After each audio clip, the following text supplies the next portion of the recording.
14th, 2025 meeting of the Mountain View Wisman Board of Trustees regular meeting. Please rise for the Pledge of Allegiance. Pledge of Allegiance to the flag of the United States of America, to the republic of the nation, under God, indivisible, with liberty and justice. Could I have roll call, please? Devin Conley, Anna Reed. Lisa Henry, Charles DeFazio. Bill Lambert. All the trustees are present. Move on to item 2. This is the opportunity for members of the public to address the board concerning items on the closed session agenda. Oh, there's one hidden on approval of the agenda. Any questions or comments on the agenda? I just want to comment that this was the highlight of my week, was seeing the new agenda platforms. Great. Any members of the public like to speak on the agenda? Could you please submit a card? My name is Stephen Nelson. I just wondered if you checked whether things like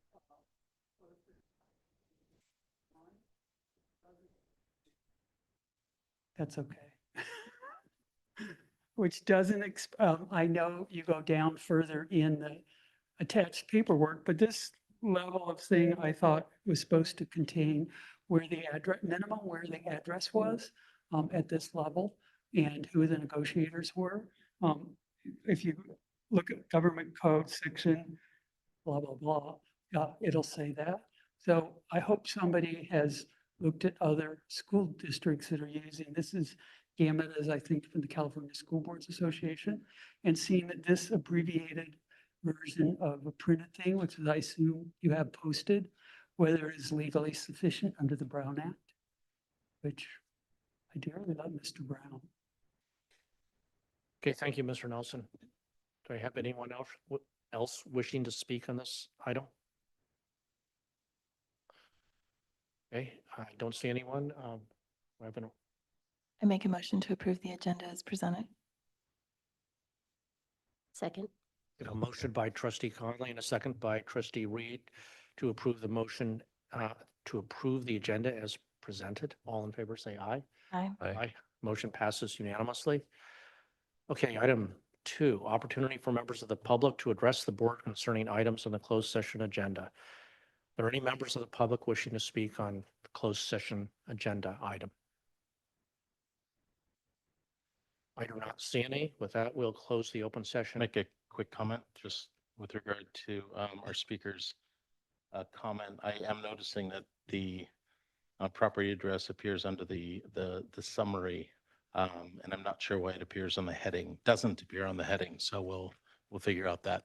Yeah, and including the negotiators, I might add too, who are present. So I noted that as well. So thank you. Anyway, I will close the open session at 6:03 and move to the closed session agenda.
I'd like to call the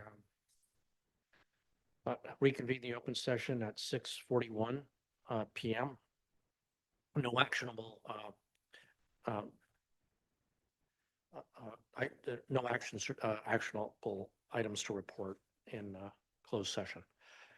Okay, we'll move on to the consent agenda. I'm asking anyone who likes to speak on the consent agenda to submit a card in public or raise your hand online. And I'm not taking public comments now. I just want to get the queue set up before the meeting. Oh, okay, I have a card from online. I see in person. I see no one online who wishes to speak. Okay, do I have any questions on the consent agenda or comments? Yes, I would like to pull two items. One is item 5F, the award of contract for architectural services. And then the other is a contract. It is the one for Western Seminary, and both of those need further staff attention. Do I have any other comments or questions from the trustees? Don't see any. In that case, I'll take public comment. Mr. Nelson? Yeah, I don't know quite how to do it on an item that was pulled, but yeah, I'm sorry to see it was pulled, because this is another one of those things that you guys got left over from the last board that many of us think, particularly me, is giving you a lot of flack about items like roofs are things that we expect you, the board, in whatever manifestation you happen to be, to take care of. And we give you millions, hundreds of millions, I guess it was more than 2 million, 100 million, to take care of our basic facilities. So I don't know why the staff had a problem with this. I thought we had this contract up. This is just for the design part. I thought it had come up a meeting or two ago when the DSA problem came up. So I'm really sorry to see you're not making progress on this. Thank you.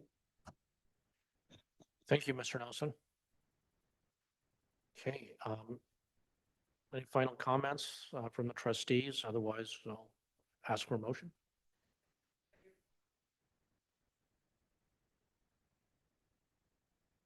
Okay, thank you. We'll take the one speaker online.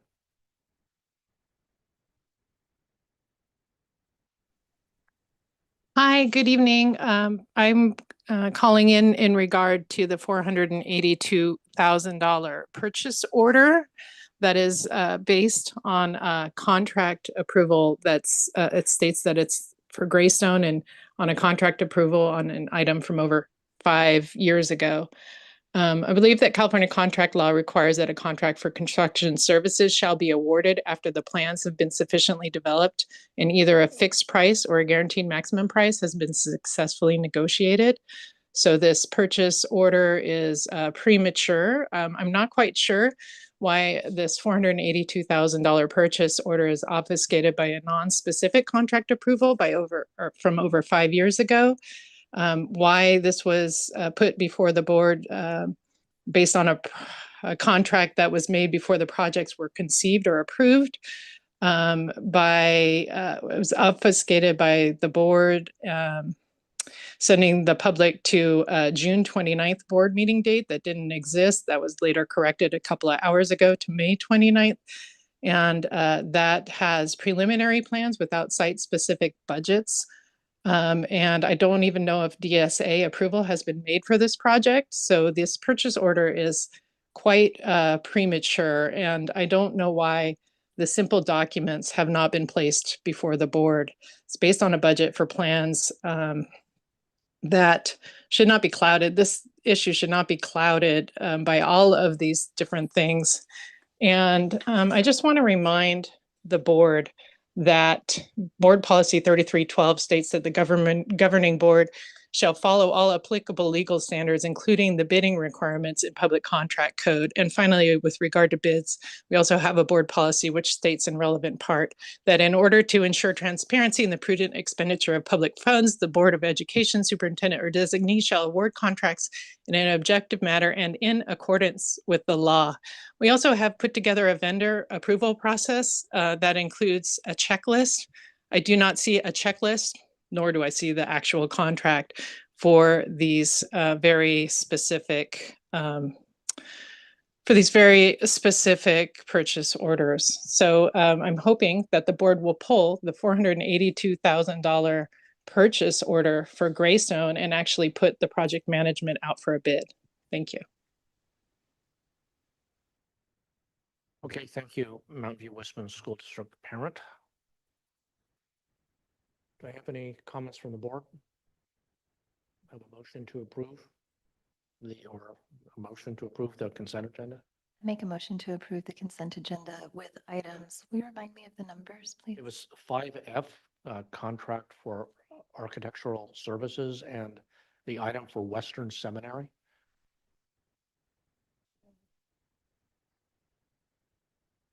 The Western Seminary item is 5-1. under contracts.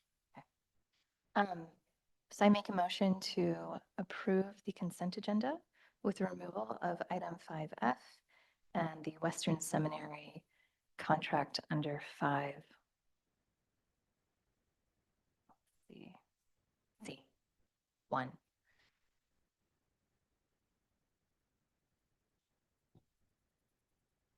I second the motion.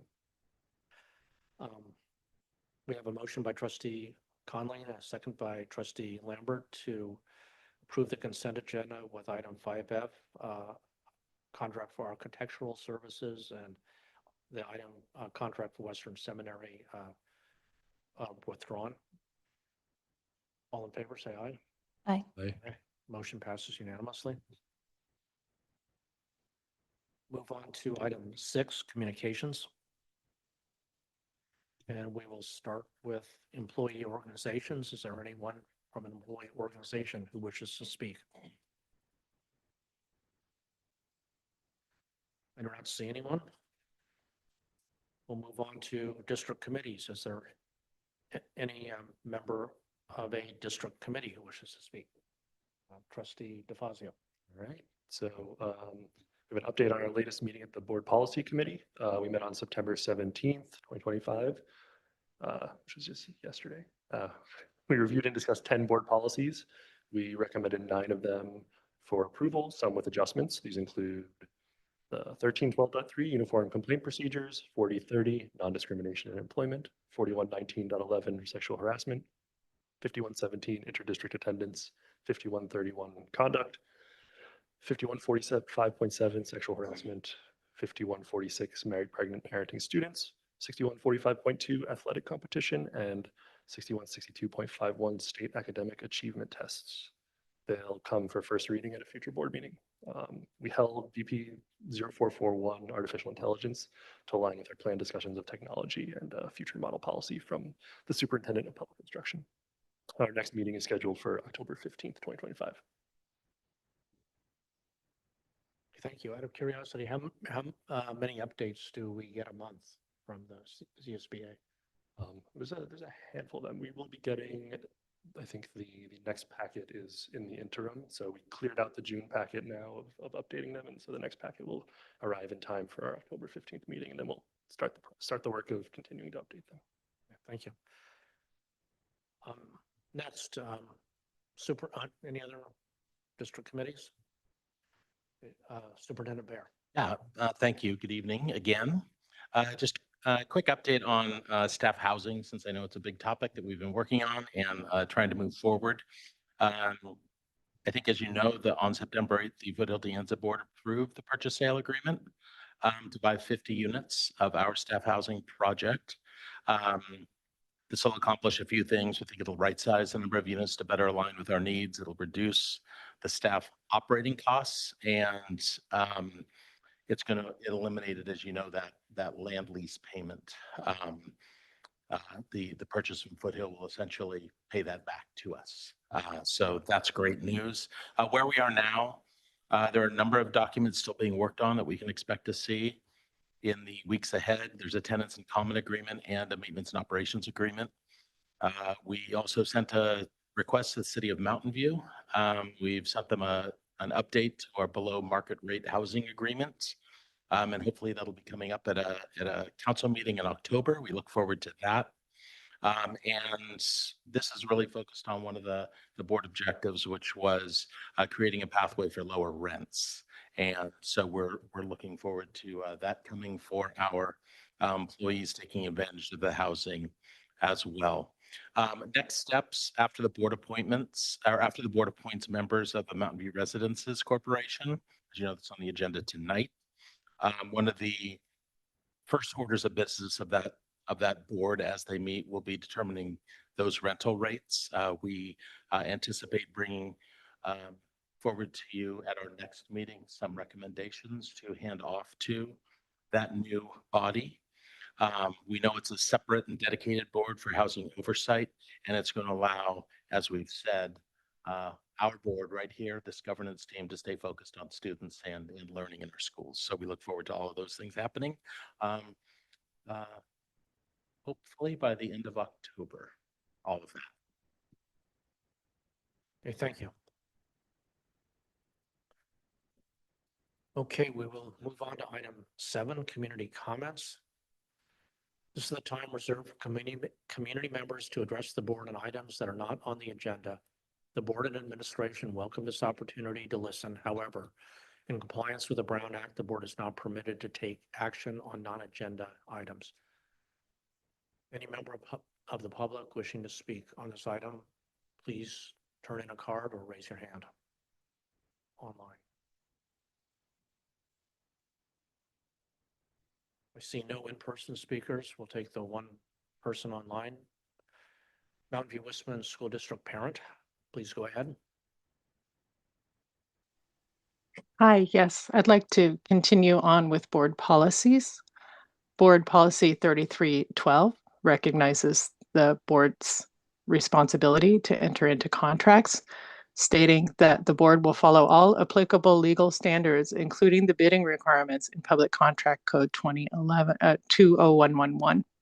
And finally, with regard to bids, we have a board policy that states that the board shall award contracts in an objective manner and in accordance with the law. The district shall purchase equipment, materials, supplies, or services using competitive bidding when required by law and in accordance with statutory requirements for bidding and bidding procedures. In those circumstances where the law does not require competitive bidding, the board may request that a contract be competitively bid if it is in the best interest of the district to do so. Public works projects will be awarded consistent with this board policy 3311. Again, this is just a friendly reminder, board members, of your oath and of some of the board policies currently in place. Thanks. Thank you, Mountain View Westman School District parent. Okay, I will move on to item 8, discussion and action. First item is the Landell's Pilot Nutrition Dishware discussion. Dr. Westhover will be presenting.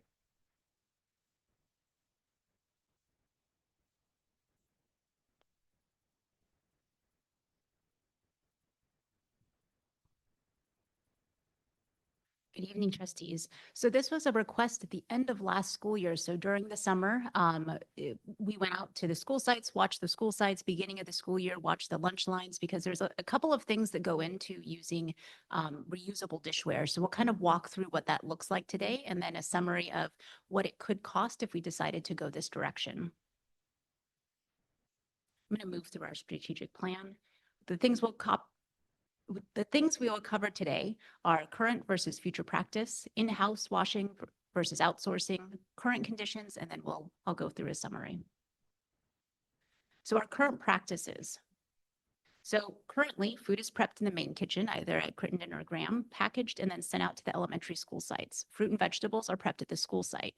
So they have a cold cart that has the fruits and vegetables, and then the child typically picks one of their warm menu items. So a possible new practice, this would be going back to probably what some of us remember when we were kids getting lunch. So food would be prepped in the main kitchen, but put into large serving trays and sent out to the elementary school sites. Fruits and vegetables would continue to be prepped at the site. And so students would choose their fruits and vegetables and then would be served their hot food as opposed to picking it from a prepackaged item. So what would in-house dishwashing look like? Currently, we don't have the dishwashers with the capacity to wash the reusable dishware at the sites. So we would need to modify the space that we currently have. Depending on the school site and what ends up actually working in that space, it could be anywhere from 120,000 to 145,000. For today's exercise, we're picking the one right in the middle. So this is replacing the dishwasher in a location requiring minor modifications, county health review, but no DSA review.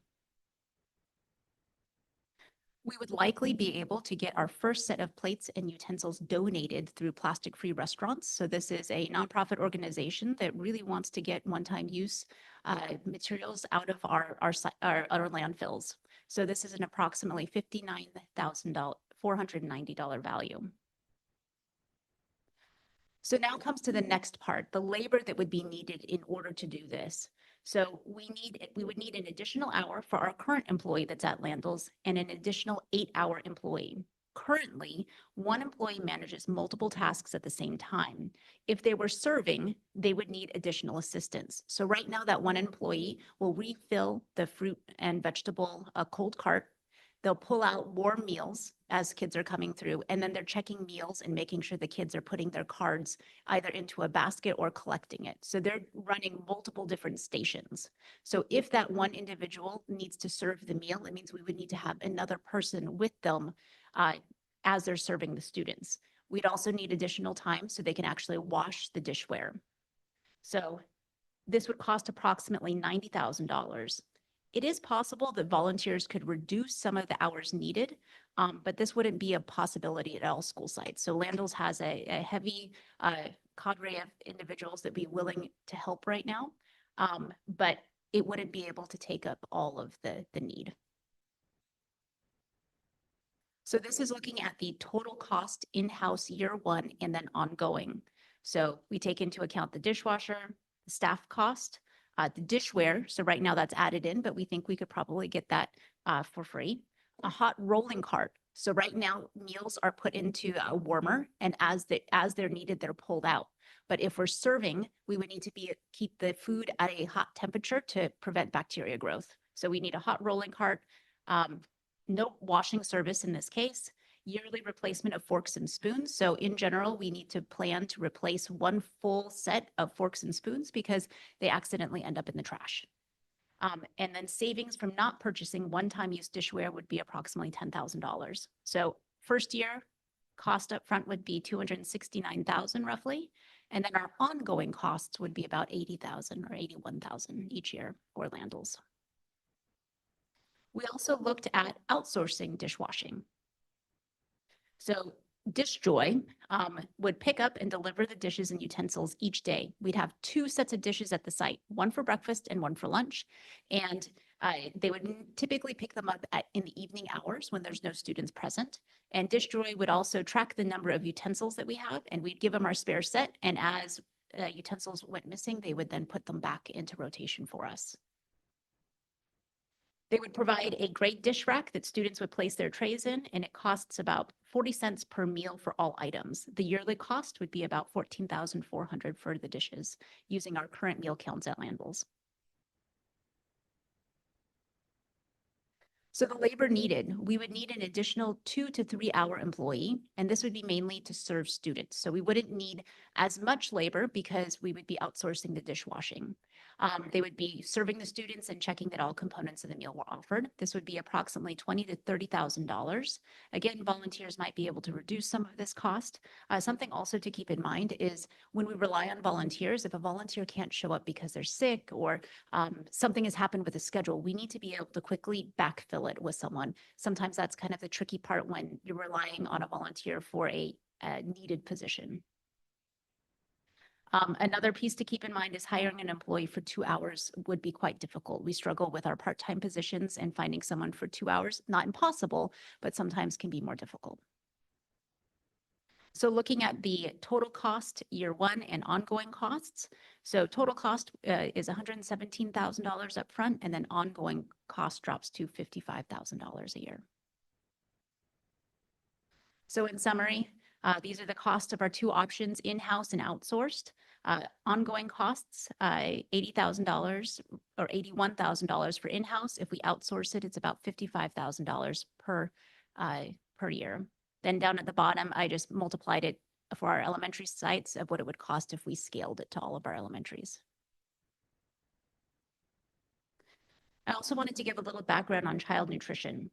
So funding for child nutrition comes from the federal and state government. Currently receive $3.46 for breakfast and $5.60 for lunch.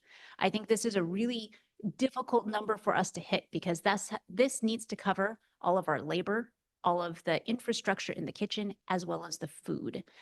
So you can see that things are quite tight for child nutrition when it comes to providing meals for students. Last year, child nutrition received several grants that have now been discontinued. We do not know what the federal government will do in the future in regards to child nutrition. Currently, positively, child nutrition is cost neutral. In the 26-27 year, we're anticipating that child nutrition will need a general fund contribution of $265,000. In the 27-28 year, we're projecting a $782,000 contribution. This also in that year does not include any raises that will be negotiated. Questions that might come up is why are we seeing that increase in cost? We're planning on typical escalation for the price of food and also without those grants. So across the state of California, all of our child nutrition programs are in the same boat right now. The reason we're staying cost neutral is because we have things like the kitchen infrastructure grant. So we use that to purchase new warmers, new service lines. So things that we know we have to continually update or replace. And then there is also several other small grants that help pay for things like produce.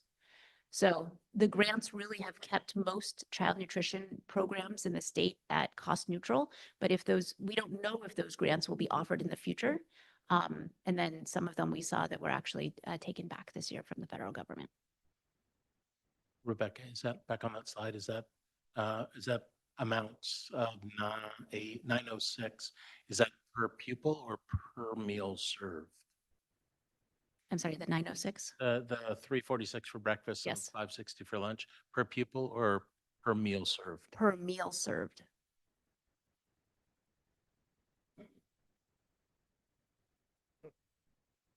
So at this point, we're looking for some board direction.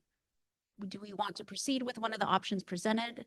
Or another option could be hold until we know about federal funding or find alternative funding for the program. Okay, thank you. Presentation. Start off with questions from the board.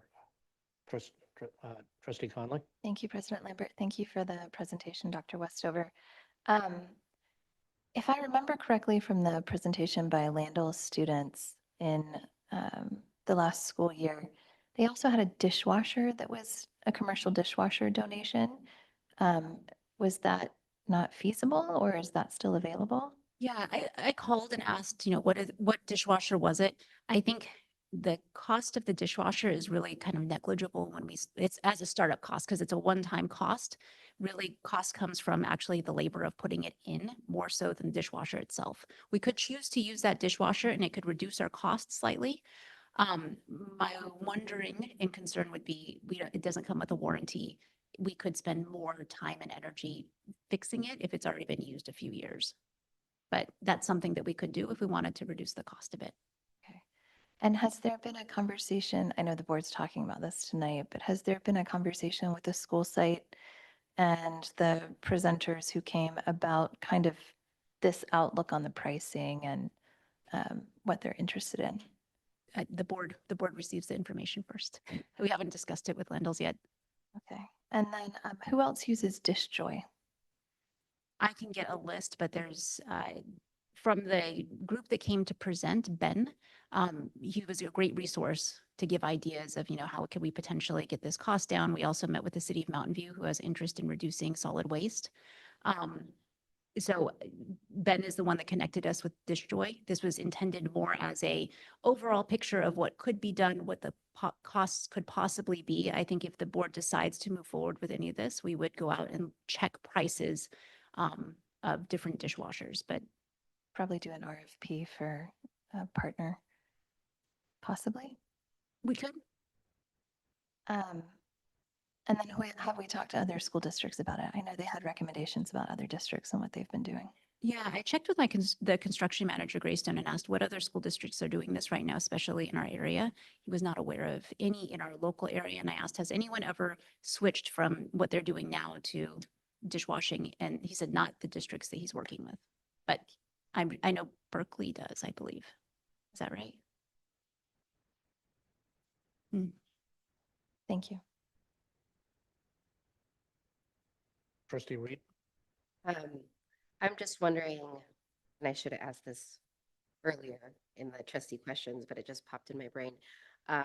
Would there be a reduction in cost for waste removal if we were switching? We're not having all those extra items being put in the trash, and that's a considerable amount of waste that wouldn't need to be picked up, which means we would have to be renting smaller bins. Smaller bins reduces the amount that we pay for removal. So Yes. it would be interesting to get those numbers of how much that reduction in cost would be. This would be, I think this was kind of a first look at like what things could cost. Trying to think of how we would figure that out. I think I need to figure out how much is actually in the trash cans and then measure the cubic feet. But yes, it could reduce it a bit. The waste removal company has projections. So if you tell them, from my work with my own site, if you tell them what you're planning on doing, they can give you an estimate of how much you can reduce your bin size or also how less frequently they'll have to come pick up in that waste reduction, and then they'll give you some quotes. Perfect. Yeah, I had a similar kind of question. Is basically, I was curious about what savings could occur, based from existing methods. For example, is the savings in food preparation, different? Are there savings there? And how much do we spend on reusable materials that get trashed? I sort of think that a lot of that these are small items because it looks like at the end, after the equipment is installed, the ongoing costs are really with personnel. That's correct. And so that's where, to make an impact and to make this financially balance out, you'd really have to figure out how to get rid of the costs and personnel. And it's not just that, but you have to have people spending their time hiring personnel and getting them placed and approved and all of this. That's a lot of extra work that is going to happen for the district that it's not going to come up in your numbers. That's true. necessarily. Yes. I don't have any more questions. Trustee DeFazio? Yeah, so I think I asked this as the question ahead, right? The dishware donation is regardless of which option we would take, if we were to pick one of these to go with, that would be available as a potential path, right? Just as a Yeah, exploration.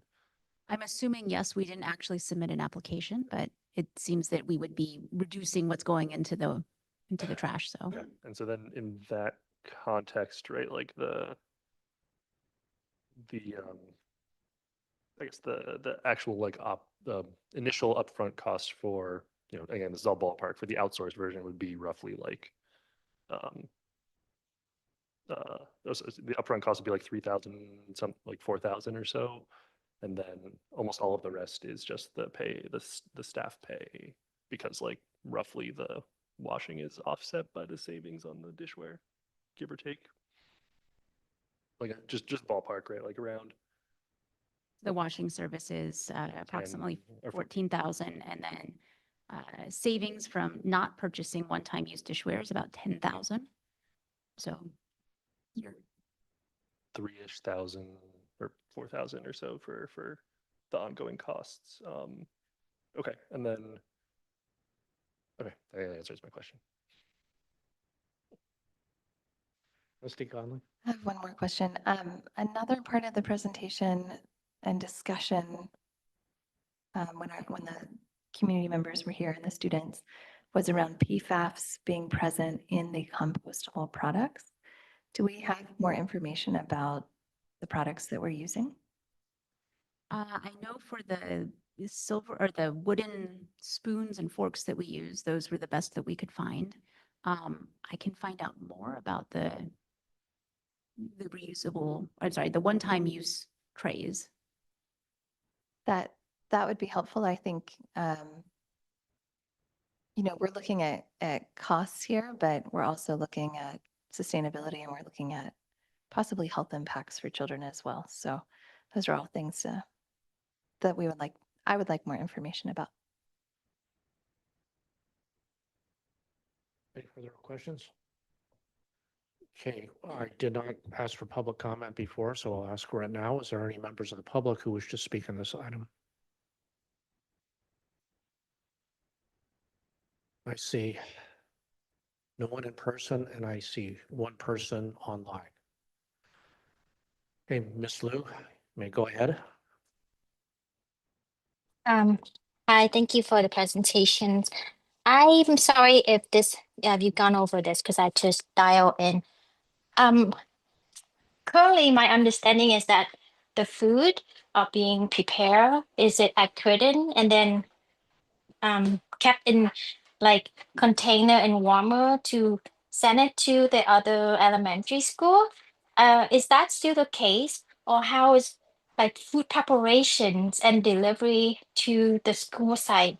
Is that going to change? Because I mean, if food is still prepared at a different site as opposed to a school site, like how is, I mean, to be able to transport them to like the 9 elementary school site, and I don't know how it's being done in the middle school. Like, how is this reusable thing gonna affect it?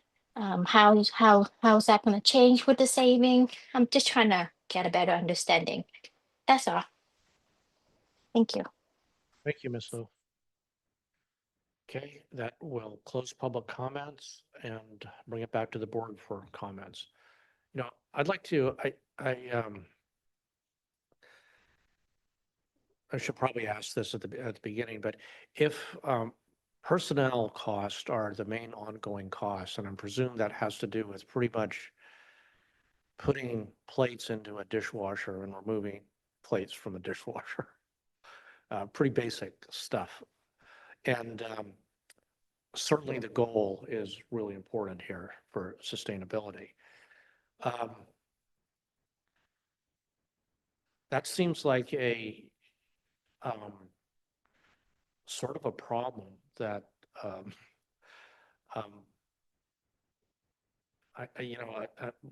dishwashing equipment suppliers or vendors or something could solve.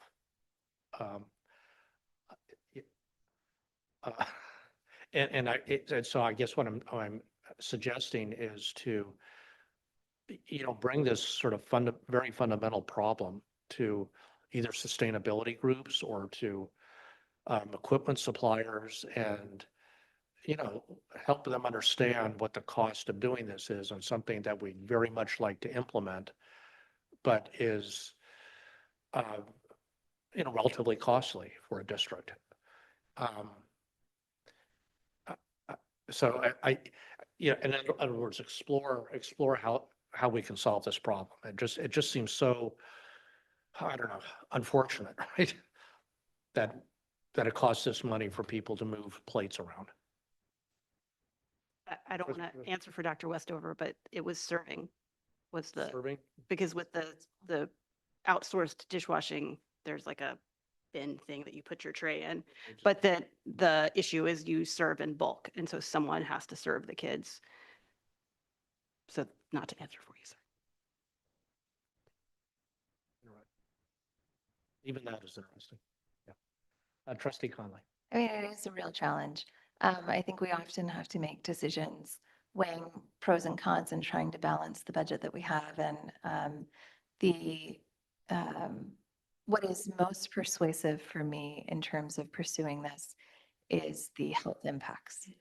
And so having more information about the PFAS that are present in the materials that we're already using, you know, as a parent and as a community member, I do not want children using materials that are leaching PFAS into their food.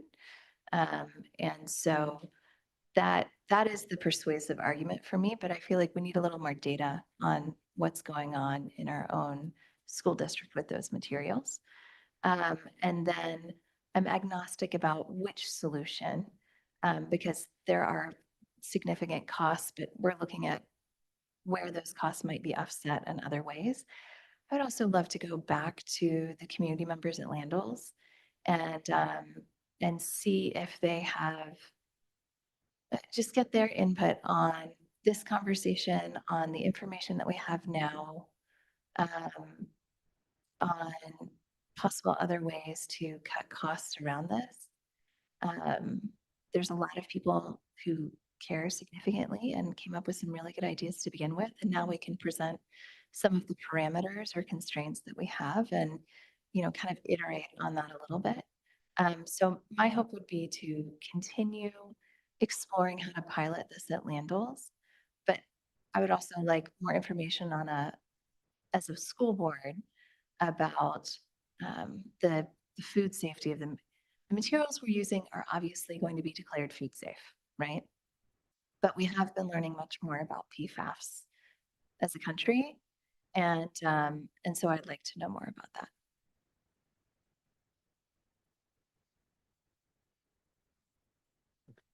Yeah, I think. Trustee DeFazio? Yes.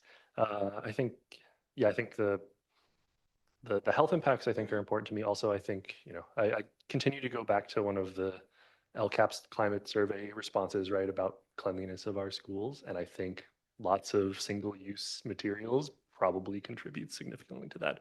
So I do want to keep pursuing this pilot in the interest of it being a pilot, right? I think the outsourcing vendor, I think, seems to make the most sense because it's flexibility. If we see that it's working well, we can then decide to double down, or if things change on our funding, we can kind of pull back if we need to, and it gives us that flexibility.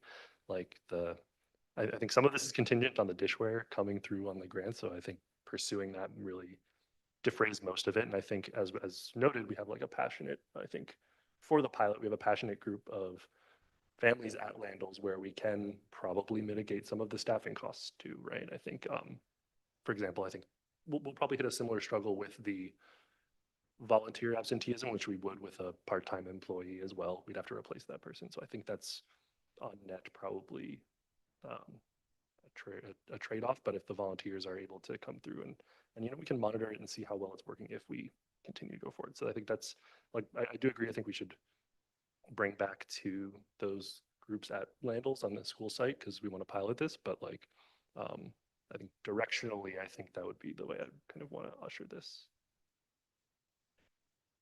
Yeah, I was going to suggest too that you, wondering if there's nonprofits out there that you could sort of engage so that, you know, sort of precious staff time is not being used on this, because this is it's a lot of work, right? And so, you know, to get nonprofits who really have an interest in this and have other funding that can help, you know, help solve a real problem and partner with the school district is an idea.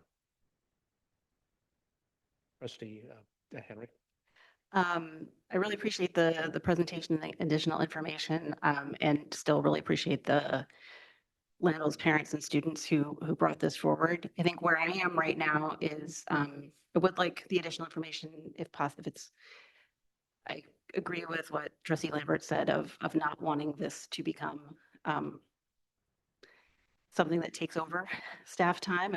But if there are ways of getting some additional information, some of the questions that Trustee Conley raised, my leaning would be to the extent that we can get some additional information kind of fairly easily to continue gathering that information. But I would personally like to wait to make a decision about whether to proceed until when we have some of those answers. But more broadly, I know that we are planning to undertake looking at the whole strategic plan and looking at all of our funding and our spending. So I'm very conscious of not wanting to make any kind of spending decision in a silo. I want to make it in the context of our overall spending.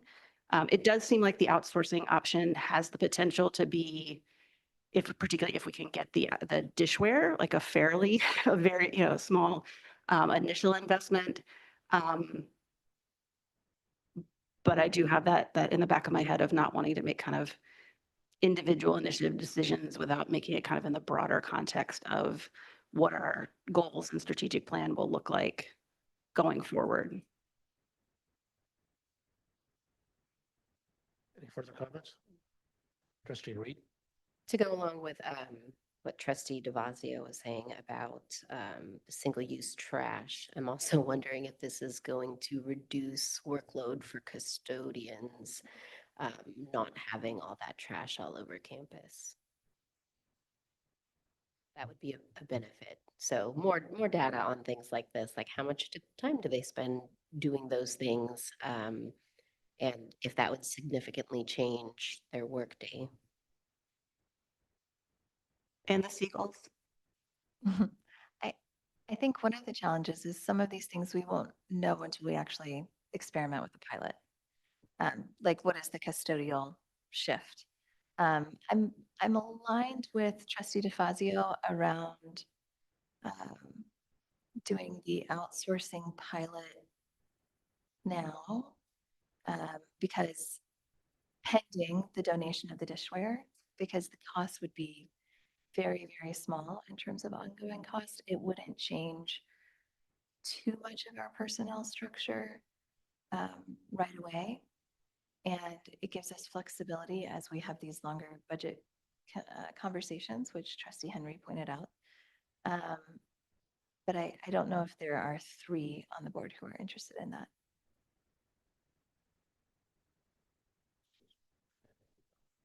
Yes.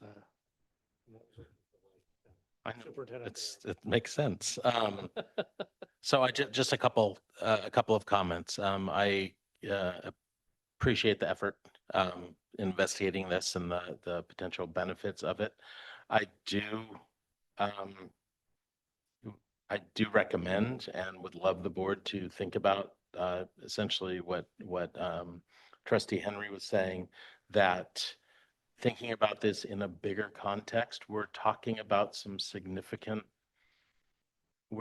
significant budget imbalance right now, right? And this is a project, just my experience is this type of project, there's a great deal of energy around initially, and volunteers, yes, they will be there.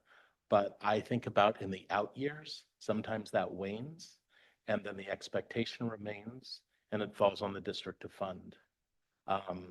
And as a pilot starts, if it goes well, it's going to be difficult to stop it, and we may not want to, but there perhaps will be the expectation that it will expand, right? If Landos has it, then Vargas wants it, and Stevenson wants it, and then we're essentially, there will be an expectation that it occur, and we're all of a sudden in for another $500,000, and that has to come from somewhere.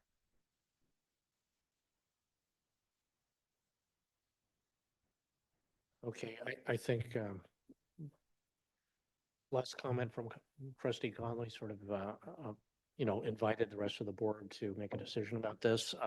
I am for holding this off for the time being, not only in terms of the priorities with our strategic plan, but I would really like to explore a bit of the opportunities of, if we're going to go forward with this, is working with a nonprofit, getting other ideas, so we can try to get this cost neutral right from the beginning. All I can say is truly unfortunate. I'm rebuilding my house and putting on all electric, and it's costing a whole lot of money. It's unfortunate to do the right thing, costs so much money. But in a way, we have, hundreds of years of infrastructure that is making things very inexpensive. And to make this huge change, it's going to cost money and resources. So That's my position. Trustee DeFazio? Yeah, I think to the extent, right, that we would, direct staff to explore this for the outsourcing model, we probably would not even be turning this up until after we have our like strategic discussions about where the spending is going, right? Like, so factoring this into that discussion, I think would be a useful approach to not like, not say no right now, but actually say like, we think that this is a fruitful direction if we can make it work financially, and then it is part of our prioritization and funding discussion. I think that would probably be prudent in that sense rather than trying to table it right away ahead of those discussions. Any further comments? Do you have enough information? Dr. Westover? I do. Thank you. Thanks. Thank you, board, for that lively discussion. We will move on to the next item, item 8B. Before I ask Ms. Nguyen to give her presentation, I'm going to ask for public comments first. People in public, in present, please give me your card. Anyone online? I'm not going to take the public comments. I want people to line up in the queue. Any person online would like to speak, please raise your hand now.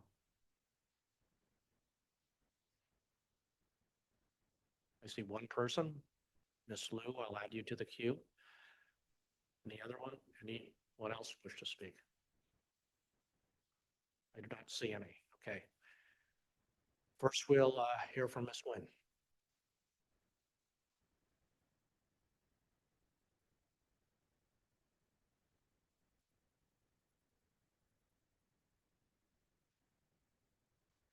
All right, good evening, trustees. Thanks for letting me be here tonight. So tonight I'll be presenting an overview of the iReady Diagnostic 1 assessment data.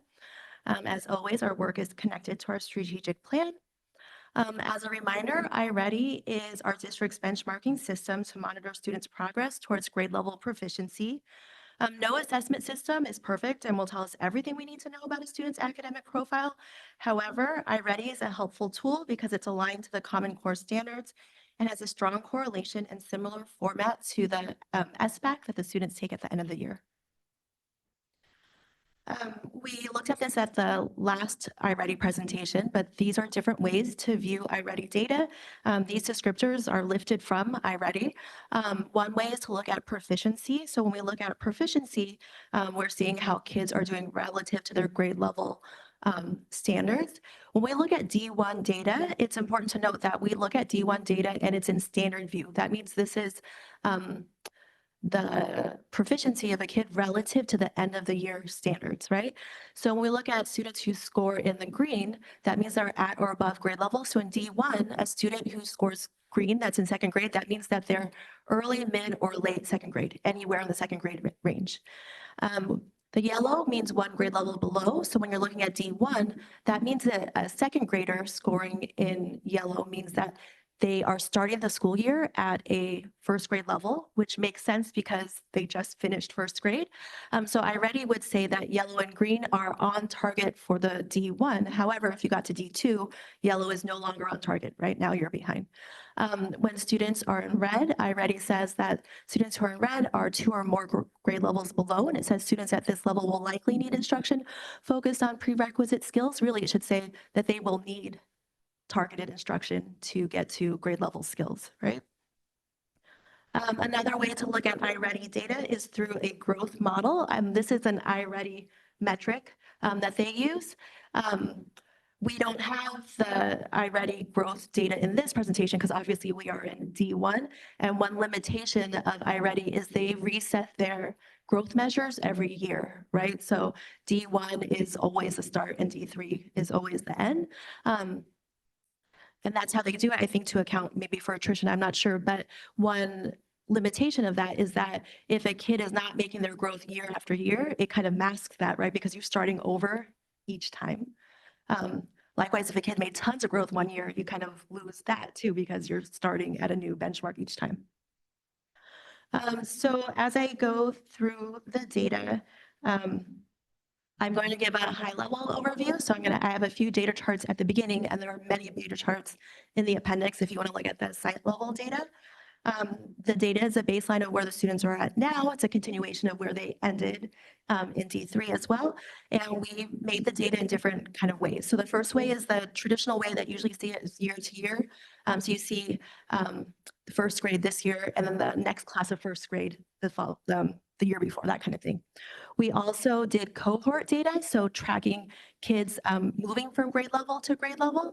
It's not 100% true cohort, like we didn't take out the kids who moved and stuff, but it's a pretty close apples to apples comparison of a group of kids matriculating over time. Then we also, after that, we took the district and site data and we disaggregated it by grade level and then by different reported student groups. And then at the bottom of many of our charts, we put demographic charts to accompany the graphs. And so that way we can see the changes in school populations from year to year, but we can also see how the changes are proportional or aligned to the group size changes for each year and what the impact is about the group size. Before I get into the data, just one kind of like asterisk or note about English learners. Our English learner group at Mountain View is very dynamic and diverse, like wonderfully dynamic and diverse, right? So the profile of an MVWSD EL student can vary really widely. So you get newcomers, you also have students who are very close to reaching English proficiency. And even within the newcomer group, there's wide variance, right? Kids who are in kindergarten who just enter school, kids who are in 5th grade and they've had tons of schooling in their home country, kids who are middle schoolers and have had no formal schooling yet, right? So lots of different profiles of students. And so when we look at the EL data, that's just kind of a thing to consider as we look at that. Also, EL, when we look at the data, it's kind of interesting because we put them into student groups, but students don't just fall into one group, right? So if you're an English learner, you may also be in the Asian group or the white group or the Hispanic, Latino, or SED group. So kids have many identities, right? So looking at the data, before I get into it, this D1 data, just also keeping in mind that none of this data is telling, this data triangulates things that we already know from previous data sets, right? We looked at the D3 data. We've been looking at the preliminary test data. So we have all data points together that tell us very similar things. And as we go through, you'll see kind of what the trends are. We know that we have groups of students for which our current school system serves well, right? Asian, white students, students who are proficient English speakers. We know that we have students who we need to serve better. And when we'll see Hispanic Latino students, we'll see SED students. And that's kind of the trend we'll see, but that's not that we just discovered this today with this data. This is what we know from all of our data sets, right? So this first graph here, this graph is a 3-year comparison data. When we aggregate across all of the schools, we can see in this that the scores are essentially same year to year as a starting point for kids. This one is year-to-year data, but it's broken down by just the elementary schools. And then when we disaggregate it like this, we can see lots of variance in the starting points for our students, or their baseline data, right? Obviously, at Castro, the proficiency rates are inverse of the EMI rates, right? When we look at this year to year, however, we do see kind of a bright spot in Castro. Obviously, there's a lot of room in which we need to grow. But if you look at the red, those are the kids that are significantly behind. This year, we have fewer kids starting way behind and more kids in that yellow, which are really primed for this year of instruction, right? And so that green and yellow together has grown this year compared to last year. So a stronger starting point in previous years, but obviously a long way to go still. This is the year-to-year data just by middle school. And it's not too different from year to year when we look at it like this. This is the reading data just disaggregated by grade level. And things that we can see in this is that in our lower grades, our students are starting off stronger than they had in previous years. But you can see that it's not the same as you get into the upper grades, right? when we look year to year in the middle school, there's kind of fluctuations year to year, but it's not too different from year to year in terms of reading. This one is cohort data. So we tracked kids in one class, followed them through the years. And we can see in this data that, again, in the younger grades, we're seeing like our current second and third grade classes, they're starting the year stronger, but we also see that the red is getting larger too, right? So the gap in third grade between the kids who are meeting proficiency and being significantly behind is growing there. And then as we get up into the upper grades, we see less of that growth from year to year. We see a drop in 8th grade with that cohort. This data set is broken up by different student groups. And we can see here what I was saying before, that there's a pretty significant gap between performances based on students' ethnicity. We see in our SED population that the students are not performing at the same level as the other students. We do see with Hispanic Latino students something similar to what we saw at Castro, that we have fewer students in the red, but it's still quite a significant amount of students who are starting the year significantly behind. This is that same disaggregated data, but by just the elementary schools. And then we see the same data by middle school, and I'm going to go backwards just for a second. We see that when you look at the groups, you can see that the gap between the greens and the reds, like in Hispanic Latino, you got a chunk, 37%. But when you get to middle school, the reds are much bigger, right? The gaps between, like the greens get bigger, but also the reds get bigger. So that yellow chunk of kids who are kind of perfectly positioned for grade level instruction gets much smaller in the middle schools. So this kind of just summarizes some of the things that I was talking about. We'll move on to the math data. When we look at the math data, very similar trends to what we see in the reading data. However, the reading proficiency starting point is slightly lower than the reading, which makes sense a little bit with what we know about beginning of the year and kind of the nature of literacy learning and math learning, right? Literacy, you can continue building as you like build vocabulary and knowledge in your life, but math is pretty much, this is what you're learning at this grade. And so when you haven't received that instruction yet, you might not be there yet in the grade. So this is that year-to-year data by school site. Again, similar to what we saw with the reading data. This is our math data in the middle schools, similar to reading. This is the data broken up by grade level. And we see that in this one, we don't have as much of that upward mobility in the lower grades that we saw with reading, right? We see some, but not as strong as what we saw with reading. And then we see in 5th grade, which is a pretty crucial year for kids in terms of what they're learning in 5th grade, the math scores are, the starting math scores are declining year to year. This is in middle school. Similar, we see kind of ups and downs, but some declines from comparing year-to-year data for math. When we look at the cohorts, we see that 3rd and 4th grade, 5th grade cohort, they're growing year to year, but when we get to the middle school, 7th and 8th grade, they are losing starting proficiency at the beginning of the year. This is disaggregated, by student group. And again, significant disparities between our different student groups and their baseline performance.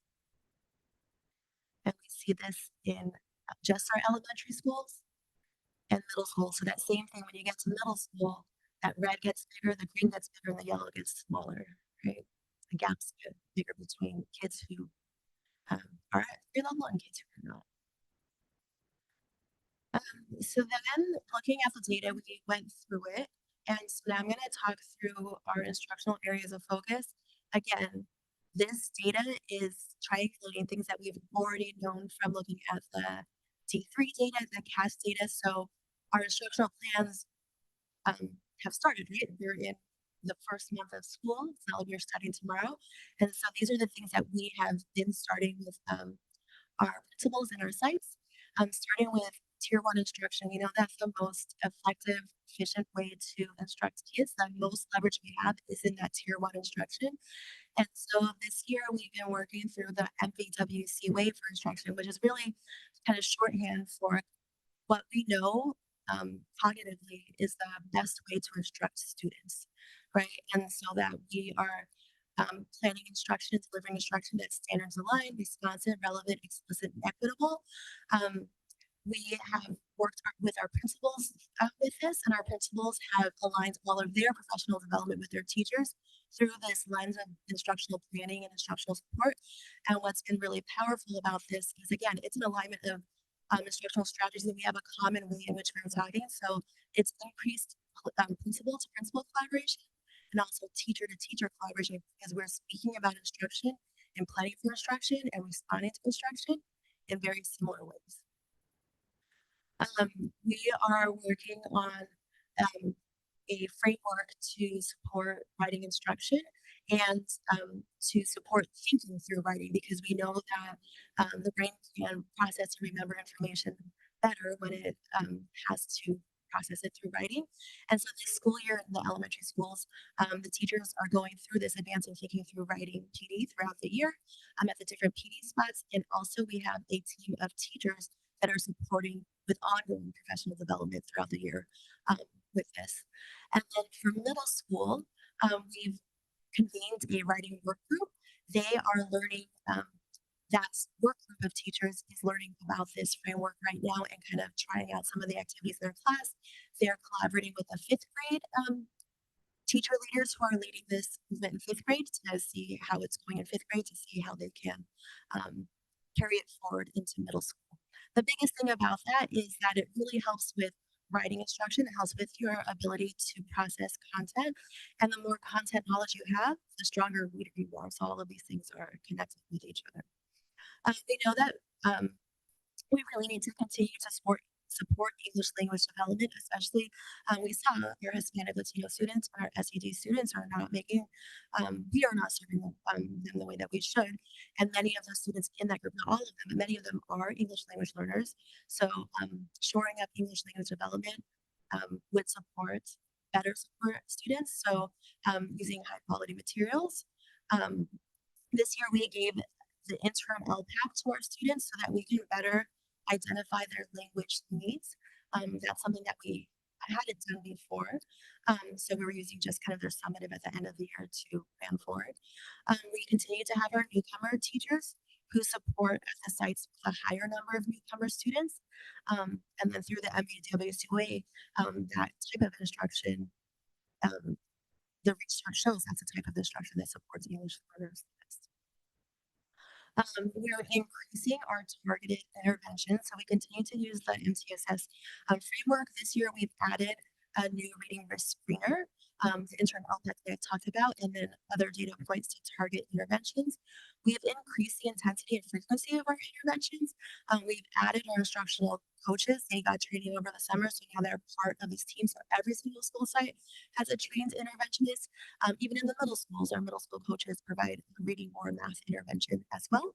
And several schools are doing after school programming, tutoring targeted to the student needs. We're also partnering with the after school program. Many of our students who fall in the student groups that are not performing at where we want them to perform attend after school programming. And so one opportunity this year was to use that time to continue to build background knowledge related to what they're going to be learning in Amplify. And so they're reading books and watching videos and doing that kind of learning about the upcoming topics. When you come to class, they'll have some of that knowledge to be able to contribute, but also it makes you better reader, right? You understand what you're reading. We know that there's a lot of work that we need to do in math. We've spent the last few years really focusing on literacy, but we also need to put that same focus in on math. Some things that we are doing this year. Last year, we had some team teaching of math at Castro and Theracroft, and this year we're having team teaching of math twice a week at Castro, Mr. Loma, and Theracroft. So that allows for more small group instruction, targeted instruction where they can work with kids on math. We've increased the math intervention, as I was saying, in middle schools, and they also have RTI courses in middle school. And this year we're convening the math committee with the goal of updating our math programming and adopting a new math curriculum. We know that students are more receptive to learning when they feel included and seen at school. And so we're implementing the Character Strong curriculum this year so that all students feel like they're part of the learning community and they're receptive to learning. We continue with our site-based counselors to provide direct service to students. And new this year is we have our Prop 28 funding that's providing after-school arts programming that provides connection for kids, right? You have more enrichment, but also connections to your school. This year, intentional push for more teacher leadership. This is one thing that I loved being a teacher in Mountain View when I was a teacher is the opportunities to be a teacher leader. And so in elementary schools, we have these literacy professional learning communities. This advancing thinking through writing program is really teacher driven. We have 31 elementary school teachers who are facilitating the meetings. They're designing the professional development and they're peer supports for each other and for the other teachers at their grade levels. We're doing something similar in middle school. This year we have that team that I was talking about. It's 21 middle school teachers from both middle schools, but from all disciplines. So you got science teachers, social studies teachers, special education teachers, all in this committee together, learning about how they can build upon what's happening in elementary school and make it work, or see how it might work in middle school. And then we are all about research and evidence-based decision making. Like I've talked about in previous presentations about our move to the science of reading because we know that that's what's evidence-based, but we're also participating in different research studies. We're doing a partnership at Castor with the AIM Institute of Learning. We were chosen as an early reading success school. That means that we have additional support to implement structured literacy and additional coaching and things like that, using MTSS and providing PD for our site leaders, our coaches and our site leaders on just evidence-based teaching practices. So some considerations as we talk through or think about our this year implementation of looking at the data.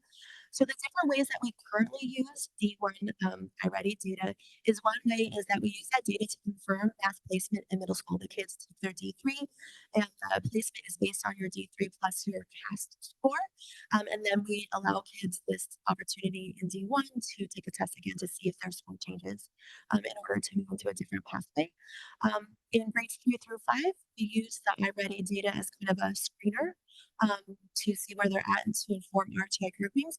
We can't use it as the pure placement for where you go. It's a computer adaptive test. So there's pluses and minuses of a computer adaptive test. One limitation of a computer adaptive test is you can have two students who arrive at the same score, but they had two very different tests because they drew from a different bank. So you can't say like this kid knows exactly the same thing as the other kid, but it gives you a passive like roughly, okay, they're not at grade level, so I need to do further pinpointing assessment to see what the need is, right?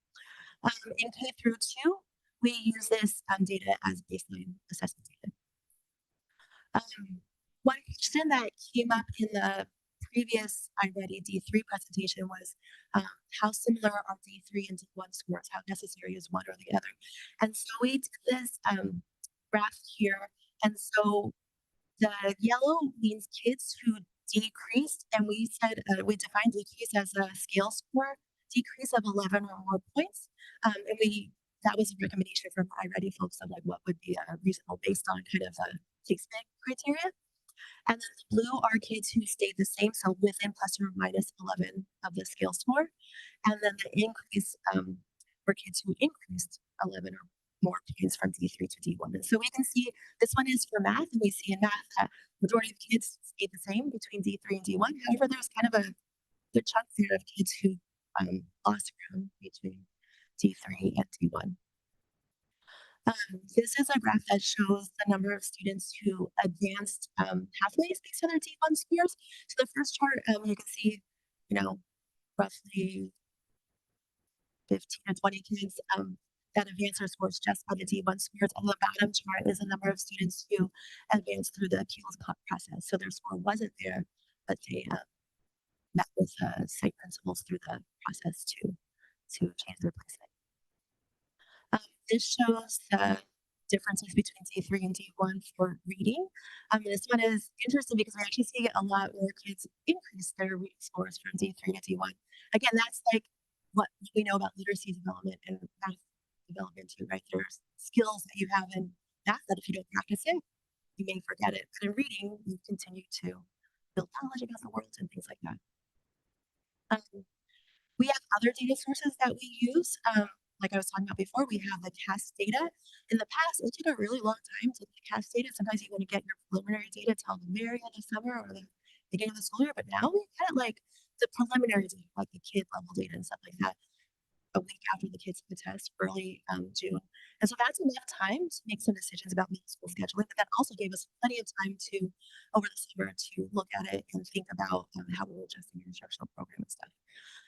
iReady, one of the reasons we use iReady, it's a benchmarking tool, but it's a predictor of past performance, right? So D1 and D2 are predictors of performance.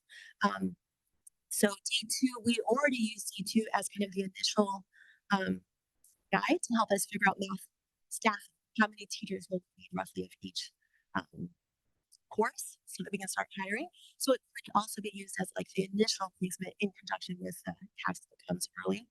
And so D1 and D2 are predictors. D3 is administered in the same window as CAS. It's the week after the kids finish CAS. So it's still end of the year data. So it could be that the two data sets are kind of redundant, but they're measuring the same point in time. We also have other data sources for early literacy.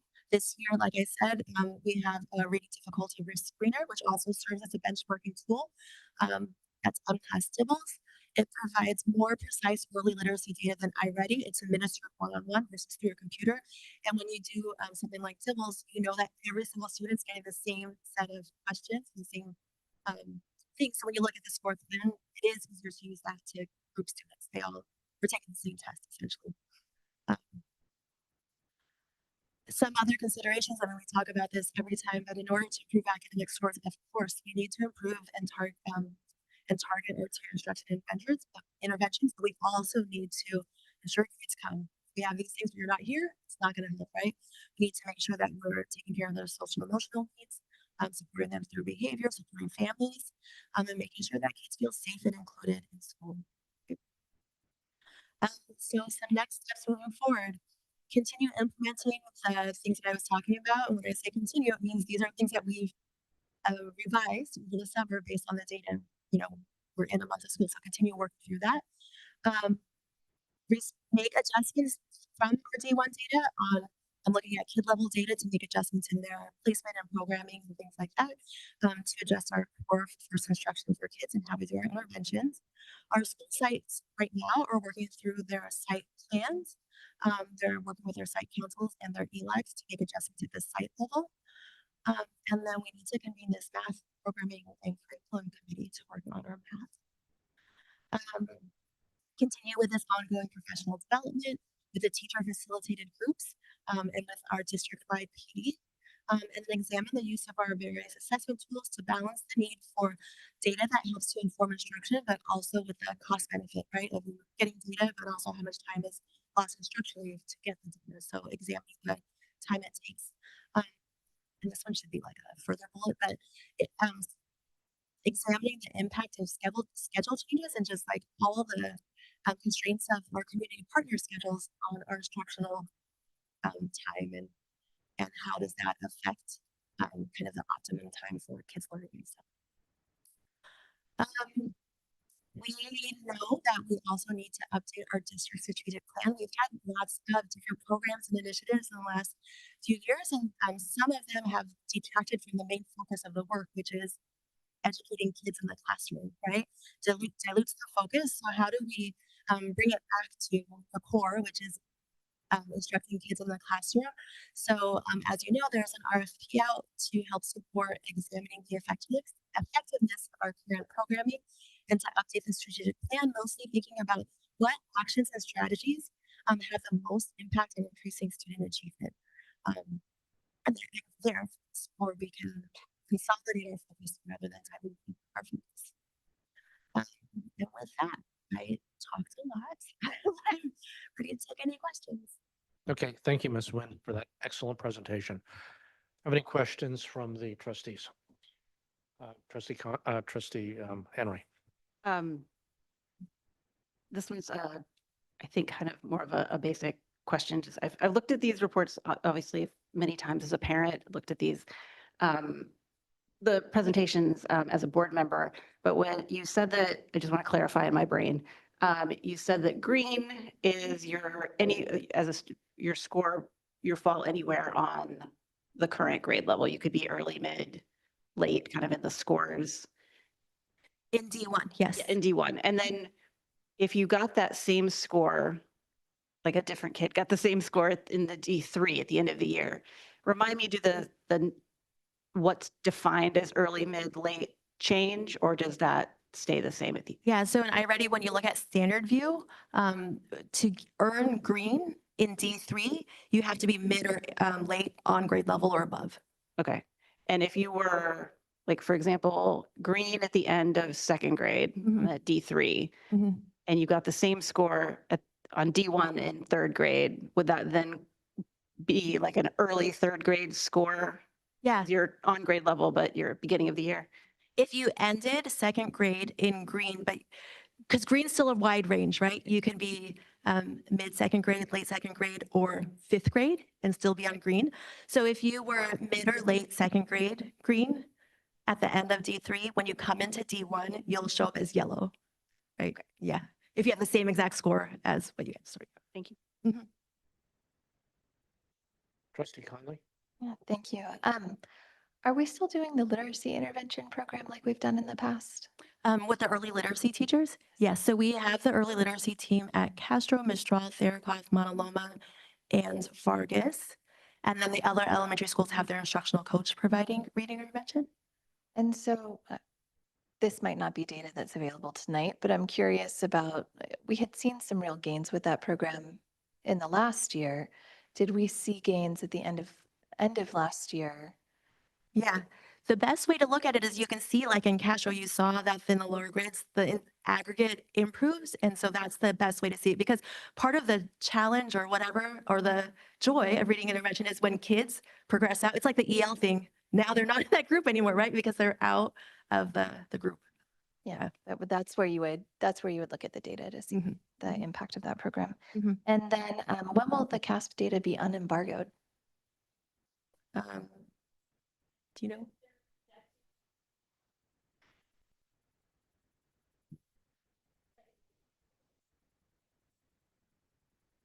Is that, how much of that is in the school plans?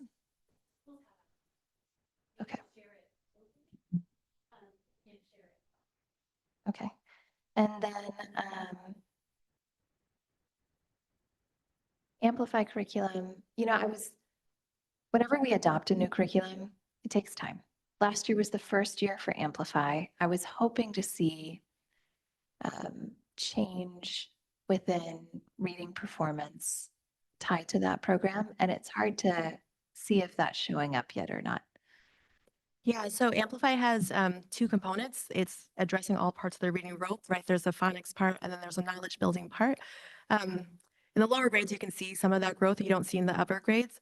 In school districts that have used knowledge building curriculum, you know that that's what's best for reading instruction, but oftentimes they don't see the data increase for multiple years because you have to build up this bank of knowledge, right? And so like you can look at districts in Colorado that have used this curriculum over time, and it's over several years, then you see the impact when kids have built up this knowledge base that makes them stronger readers. Thank you. Yeah, I have a question. How do you use the test scores to evaluate certain structural programs you put in place? Because it sounds like there's many programs that are applied to different groups of students that you're trying out. And, what makes you decide to continue certain programs then and discontinue others? Yeah, so like for the example of the reading intervention, we did use Dibbles last year with the reading intervention students. We used a paper pencil version versus the version we're using right now. But knowing what's the problem you're trying to solve with the program, right? So we can define with reading intervention, we're trying to get kids to be able to decode and read words. So then we found the assessment that's going to assess whether kids can read and decode words, right? So defining what the problem you're trying to solve is with the program first, and then finding the assessment tool that would give that information. Is that what you're asking or something different? And do you use different tests then to evaluate the different programs if you have different goals for each, for the different instructional programs? Yeah, the ideal is to identify different metrics, right? So like a test to go with it, or even interim metrics along the way, right? Because the CASM is a lagging indicator, but what other things can we see beforehand? Do we see more kids attending because of this program? Do we see? So defining the problem and then asking questions that would say kind of short-term outcomes, long-term outcomes for the program. Okay, great, thank you. Mhm. Trustee DeFazio?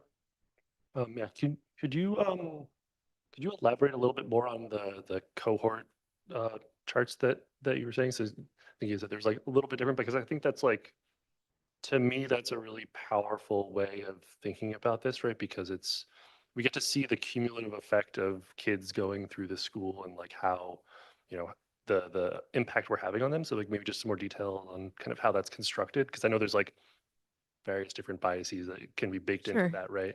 Yeah. Traditionally, we look at it year to year, right? So it's a different set of kids each year. And when we look at the cohort data, what we did is we took like, for the current fifth graders, what the fourth graders were like last year, and then what the third graders, when they were third graders 2 years ago. But it doesn't take into account whether kids have moved in and out. We could have done a cohort analysis like that, but we ended up just taking kind of the aggregate and saying this fifth grade class where they scored as fourth graders as a class last year in third grade. And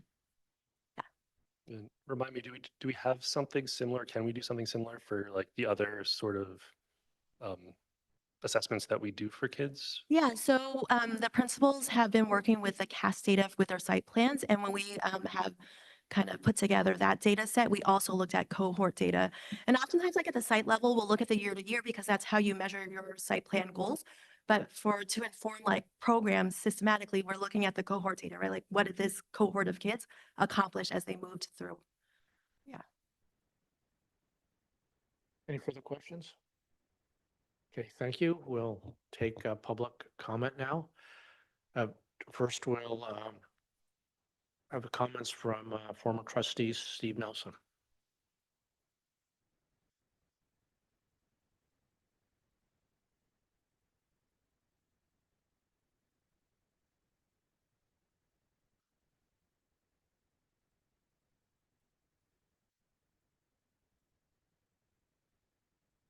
I'm waiting for the clock. Or Godot, whichever one comes first. Hi. Yes, my name is Stephen Nelson, and I had the wonderful opportunity to talk to Cindy and Kathy for 20 minutes today about what I was going to offload on them. And I did see a few things that got changed when there was the discussion of what the vendor has used for explaining stuff to you. One of the things was, I heard two things. One of them is we've got an inverse problem where Castro has 1 to 10 in terms of ones that are making grade versus ones that aren't making grade. And this is in math, by the way, 3-year comparison. And in the MI, which is another neighborhood school, we have 10 to 1 in the other direction. 10 times more kids are making the grade level than are, there's only 1/10 that amount that are 2 or 3 years behind. So we have drastic, those are order of magnitude differences. Order of magnitudes when you're doing science is you get a Nobel Prize if you do 2 orders of magnitude improvement on something, or 6 or 7 sometimes you really get a Nobel Prize. Those are drastic differences. And one of the things is in the past, these things have always been looked at as isolated percentages that increase or decrease. And it forgets things like this. This is a long-term 8th grade performance from 1 or 2 years ago. And unfortunately, the Hispanic percent is lower now than it was 5 years ago. And Cindy says, oh, we know this. Well, the point is, it doesn't get explained in the documents. Because I think, there is, unfortunately, was the tendency of leadership wanting to say, we're a great leader, our digital promise is doing a great job, and to admit you have these kinds of drops in your performance is to essentially admit that you're not as great as your PR firm makes you out to be. So I'm glad to see when I come and complain, and I'm a good complainer. At least I hope I'm getting to be a better complainer. As you look at this, one of the things, there's too much numbers here. Kathy doesn't believe there's too much numbers, but more numbers doesn't mean it's a better summary and a better report. It's a data dump. And sometimes data dumps end up being like the CIA does. Is this a curriculum, an instruction and assessment department, or is this the CIA that likes to obscure things and make them opaque? So more numbers doesn't make it more easy to understand for policy level, for where you guys ought to put the money. There's a big gap. There's one of the places you need to put the money. Okay, thank you. I want to remind future speakers that you're to address the board and not the staff. Next speaker is Ms. Liu.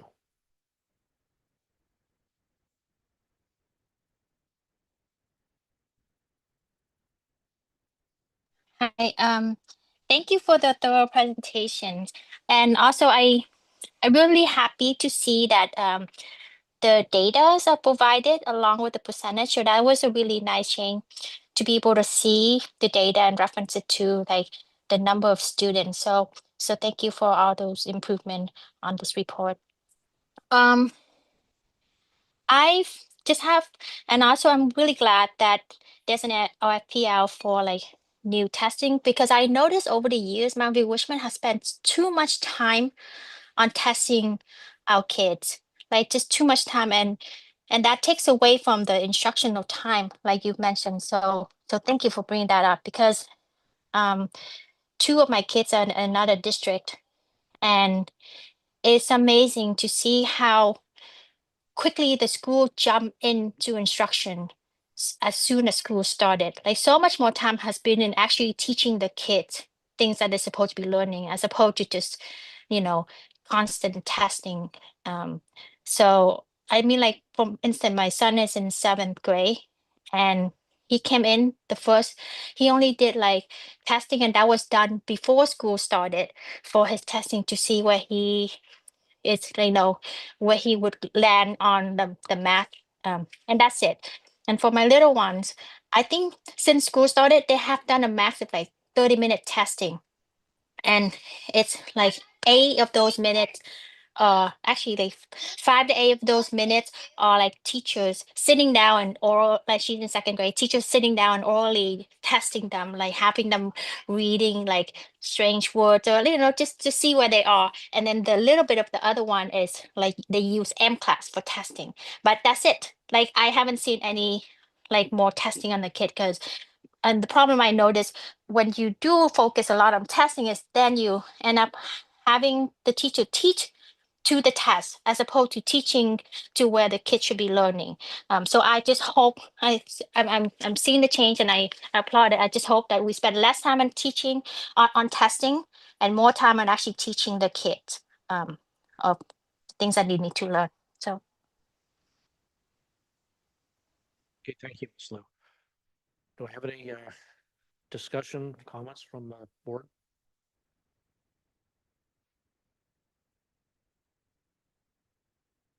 Trustee Conley?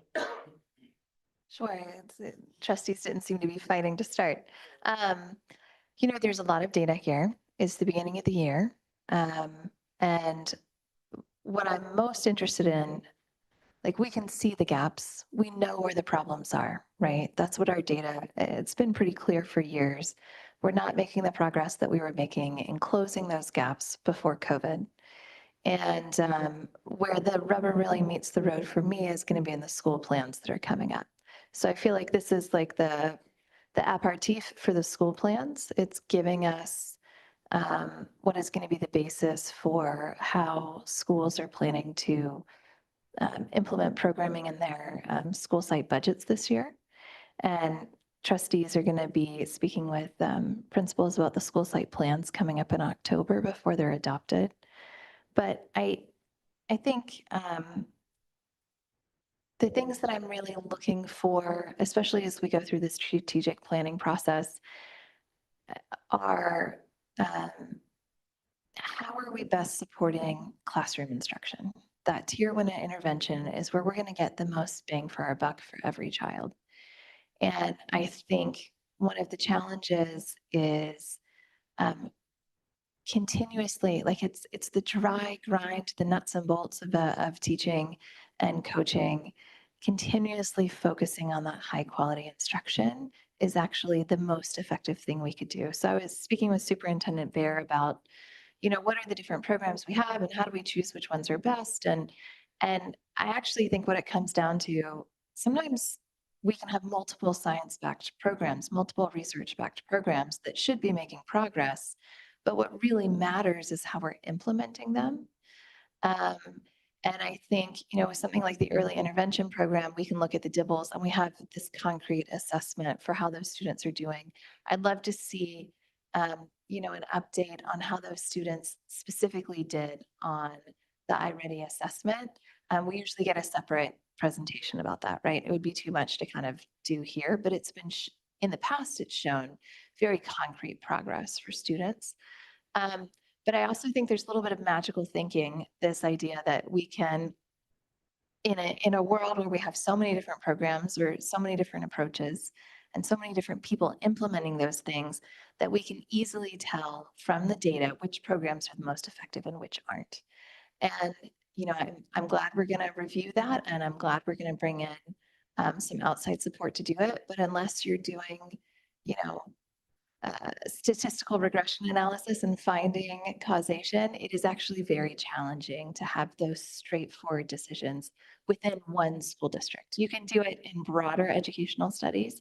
It's very hard to do it within one school district. So yes, we want to know which programs are the most effective for our district, but I want to know, how are we supporting that direct classroom instruction? And what else can we be doing to ensure that our teachers are the best teachers in front of their kids every day, to make sure they're improving. The other discussion around iReady testing and like the frequency of that and then timing of overall testing. iReady, I'm starting to lean more towards, I want something that's tracking student growth that is aligned to the standards. So maybe iReady isn't always going to be that tool for us because it doesn't do that directly. It looks at annual typical growth instead. I have heard you, Ms. Nguyen, on that conversation. But I still believe that every child should be, except students with IEPs who have their own plan already laid out, every child should be making 1 year's growth in both math and literacy every single year based on the standards, moving through the grade levels. So if they're in 3rd grade, but they come in at 1st grade, they should be at least a year ahead into 2nd grade by the time they leave, but they're really going to be, they need to be making 1.5 years or more if they're significantly behind. And every other child, if they're on track, they should be making 1 year's growth, even if they're advanced. iReady, I see not just as a tool for teachers in the classroom, but a tool for parents in being able to advocate for their children. And whatever assessment, whether it's iReady or something else that we use as a benchmark diagnostic, and then also like a wrap up at the end of the year, that communication tool cannot be underestimated. If you use it effectively as a teacher, you sit down with your parents at the beginning of the year after that first assessment, and whenever we have teacher conferences, we've moved them around a little bit. And you talk about, here's where your child is, and here's where we want them to go, and how we can work together to get to that end point to show real improvement and growth and learning for them this year. And you can't have that tool without an ending assessment. Like if you don't come back to that data at the end of the year and say, this is how your child grew, this is what we've been working on all year, these are the goals that you and I and your child set together for your child, you don't have anything to work toward. They're not going to get their individual child's CASP data until later on. And the CASP isn't, while iReady is a predictor, it isn't actually the same assessment. And so it's not necessarily directly comparable to that D1 and D2. And so while we talk about, I anticipate conversation around what programs do we cut, because we want to have the most effective program. And I anticipate conversations around what's the value of actually testing. And I think that having a district benchmark that's a diagnostic, there's a midpoint and there's an ending point is actually a very important tool for motivating and engaging students and families in a child's learning. And I don't want to see it disappear. I'm not wedded to iReady, but I do think, and in the grand amount of testing, that's not the assessment that's taking all the time. It's the CASP that really like sucks kids into a black hole for a long time. And we don't have control over that. But I don't want to get rid of this idea of a family and a child in a classroom and a teacher being able to track student progress over the year and have an ending point that they can refer to. Any additional comments? Trustee DeFazio? Yeah, so kind of continuing on my questions around the cohorts, I really, when I think about a lot of these things, I try to think through, right, like each of these kind of groups that we see on these charts, like this is the path for like a specific kid going through our school district and trying to like, I think, make sure we understand like what everyone's like individual story kind of is as they're going through, because I think that's telling us that'll tell us, I think, what we're doing effectively, what we can kind of improve on, like thinking through like this, and I think we do some of this already with like newcomers versus kids that have been here a while, but like saying, this kid's been here since kinder through the end of, the end of middle school, like how did we kind of help them along the way versus this is a new person here at 6th or 7th grade, right? Like how are we kind of helping them get up to where they should be, right? I think so. That's kind of just like how I think about processing all of these charts and stuff. So I don't know, just maybe just to spur discussion. No, we've done that in the past. So before I came on the board, there was a discussion around reclassification and ELD, English language development. And the board narrowed into a very specific, it was the cohort, it was only students who had started with the district in kindergarten and ended in 8th grade. And it didn't include any of the changes of new students coming in. It was just the babies that we had all the way through. And there was a goal for reclassification that I want to say was 80% by 8th grade, 85% by the end of 8th grade, 85%. And that was the goal for reclassification. And so, and the discussion was exactly the analysis you're talking about, because you could follow that cohort and know that it was consistent all the way through. I think we have to do both. Like I think cohorts can tell us something if they're kids that we've had a long time, but we have a responsibility to, the children who aren't newcomers but move from other Yeah, districts. don't misinterpret what No, I'm no, saying no, here. I I'm know. not saying that It- we don't. I'm saying these are different. We tackle the difficulties and the challenges for each of those groups differently, right? Like that's not like we have an obligation to every single student coming through to, catch up a kid who is just joining us now, or make sure that the kid who's going to be here for a long time gets everything they need to get through, right? Like, so I'm not trying to say like No, no, we're no. just I interested. don't, I'm not accusing you of that. I think we just need both sets of data because what can happen inadvertently and unintended consequences that if you focus on just the cohort data with narrow parameters, there's not as much organizational focus on getting everyone where they need to I still go. think you're misinterpreting what I'm saying when I'm saying cohort. I'm talking more about looking at these as a breakdown for tenure in our schools and seeing how they kind of perform in those ways, right? Like, so we will have a group of kids who have been here for 1 year. They're going to have some different way. And we see that like the improvement that they do. And we'll have kids that have been here for 7 years. We're not just looking at the K through 8 group, right? We're looking at all of those individual slices of the duration of their time here. Okay. Any additional comments? Okay, well, thank you very much. Yes, please. Superintendent. So I appreciate this data and the CASP data. It serves a purpose. It's point in time information. When we talk about information to parents and setting goals and understanding about the achievement of their child, I think the teacher, the classroom teacher, is the single greatest holder of that information, who interacts with them on a daily basis, 180 days a year. They hold way more information than the iReady number. Okay, thank you. Thank you very much for the presentation, Ms. Nguyen. I am going to suggest we take a 5-minute break.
Okay, we're,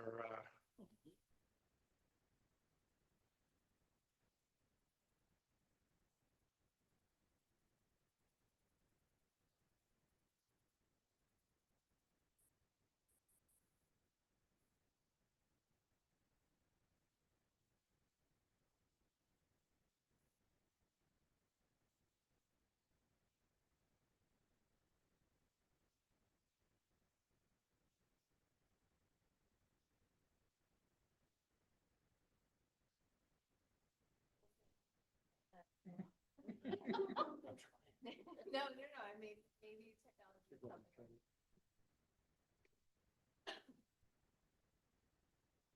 okay, we're back from a break at 8:29. Move on to item 8C, contracts, purchasing, and checklist review. Dr. Westover, well, first of all, before Dr. Westover presents, I will ask if any member of the public would like to speak, and put you in the queue.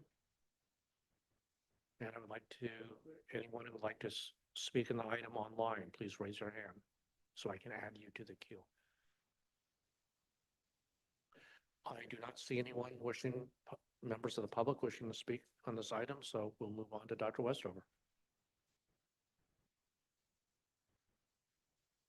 All right, good evening. So we've come back a few times to refine the purchasing checklist and several other things that we put into place last year. So this is another update with some possible suggestions moving forward. So of course, all the work that we do connects back to our strategic plan. We'll start by talking about contracting and purchasing current practices, just as a quick overview. So last year, several processes were put in place to increase oversight in contracting and purchasing. Since then, several updates have been made to improve the process while staying true to the intent for the oversight. As we continue to refine the process, staff is presenting some possible items for review. So we have a purchasing process and procedures for service, equipment, materials, and supplies document that was attached to the agenda. This really outlines how do we purchase things within the district, which includes contracting. Areas to highlight, things that we have shifted is professional services over $50,000 include reviewing multiple proposals. Services for over $50,000 also include reviewing. Oh, I'm sorry, that was double. This is for things like when we look at our lawyers or we're looking at consultants coming in that we're reviewing multiple proposals. The district's contract form will be used unless there is a compelling reason not to use it. So this is our standard form of contracting that we use for most of our things that you've seen many times in your board packet. This is what our purchasing checklist looks like. So it breaks it up into all the different categories of stuff a school district could purchase, and it's color coded based on the type of things that we're purchasing. When we initially started this discussion, one of the items that we had discussed is wanting to make sure that we have oversight specifically over areas such as professional services, but things like equipment, material, and supplies that are off, like textbooks, for example, that are purchased for use in the classroom, wanting to make sure that that continued and we didn't have a lag time in getting those items into the classroom. So the purchasing checklist is attached to every purchase or contract entered into by departments. Schools do not complete the checklist, and this was one of the changes we made last year because of the amount or the volume of that they purchase is not as high as what we purchase on the district level. The checklist is a summary of requirements in the purchasing process and procedures for services, equipment, materials, and supplies. So basically, the long document is condensed into a 2-pager. And it's signed by both the requester and the supervisor. So some considerations moving forward is currently the checklist is completed for every purchase or contract, because remember a PO, even though it doesn't come with a long contract like you would see for some of the vendors that we use for different purposes, it's still considered a contract. So it has to have the checklist attached to it. So if the Ed Services Department wants to purchase 3 pencils, and they would never put in a PO for 3 pencils, but let's say they did, they would need to put that purchasing checklist attached to that PO. This can be a cumbersome process when supplies or small purchases are made due to the signatures needed. For example, special ed equipment orders, supplies, and softwares for specific purposes. And this slows down getting materials to the site. One of the questions would be, was it reasonable for the checklist to only be filled out for purchases that are over $5,000? Our credit card process. Actually, I want to step back to this really quickly because there was a really good board question that came in about what would be the approval for these types of things in that board question. So our PO routing process, it goes through multiple approvals before it gets approved to be purchased. So for example, if something was purchased from special ed, the secretary would enter it. It then go to purchasing for review, which is in the business department, then goes to the director of special education, then goes to the secretary for ed services, then goes to the assistant sup of ed services, then comes around, hits our director of fiscal, then it comes to the secretary to the CBO, comes to myself. And then if the purchase is over $15,000, it's routed to the superintendent for approval. So the checklist really is, I believe, intended more to make sure that the process is followed when we go about purchasing. But when you look at our purchasing checklist for items under $5,000, there's no additional steps that need to be taken in terms of doing an RFP or things of that nature. So it still has that robust approval process. We're just, the thought would be is potentially removing that checklist. So right now the checklist needs to be signed again by the supervisor and the person putting in the purchase. So looking at our credit card process. So currently this is what our form looks like for our credit card checkout. So we have 2 credit cards in the district. If somebody would like to check out the credit card, they fill this out, they sign it, their supervisor signs it, and they bring it to the business office and we check out a credit card. This really outlines what it is that they intend to purchase with the credit card, really intended for things that we cannot purchase using a PO. And I just ran through this, so I'm going to skip through this. One area that we found is a little bit slower than we would like is when the superintendent's office needs to make a purchase, the credit card must be signed off by the board president currently. Coordinating a time for signing can be slow and sometimes impact operations. And one thing to consider is, would the board consider allowing any board member to provide email confirmation in lieu of an ink signature? So an example would be CSBA registration. The board approved this in open session, but we still need to go about purchasing the tickets to CSBA, but we would still need to get that credit card form filled out. Could we send an email, or would it be appropriate for the superintendent or the superintendent secretary to say, is it okay for us to move forward? We get email confirmation, and the next time that we see you, we would do that ink signature. Oh, at the end, okay. Purchase order change orders or POCOs. So we talked about this, I think 2-3 meetings ago. This is what it looks like. It's a formal amendment to an existing purchase order that modifies its original terms, such as quantity, scope, or pricing.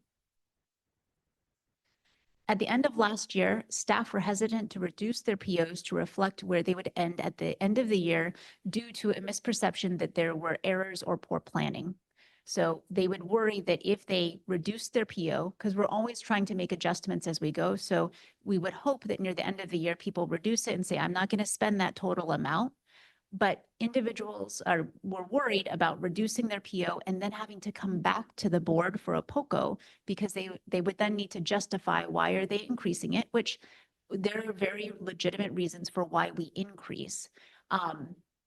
But because they didn't want to come back due to potential questions coming up, that this resulted in budgets being overstated and funds not being available for other uses. So at first interim, second interim, we're always adjusting where the money is being spent and reallocating it. So we are starting to see, we did see actually that staff were holding their budgets instead of reducing. And really some of the considerations is awareness for the board that adjustments are to be expected. So when we see somebody say, I need $2,000 more for copier costs, that it's okay because it's adjusting to the needs of what's going on in the classrooms. And it's better to make adjustments throughout the year than to have an unanticipated budget items at the end of the year. Even with the best planning, not all items can be planned for.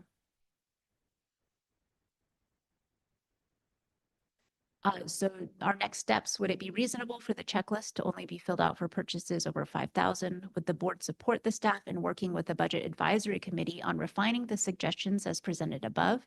And then we could come back to the board on the consent agenda to process any of the changes that the Budget Advisory Committee would review. And Okay, of thank you, Dr. Westover. Let's start off with one question. Who came up with this really cumbersome process? We did. I thought that was a trick question. Thank you. Trustee Conley? Thank you. Can you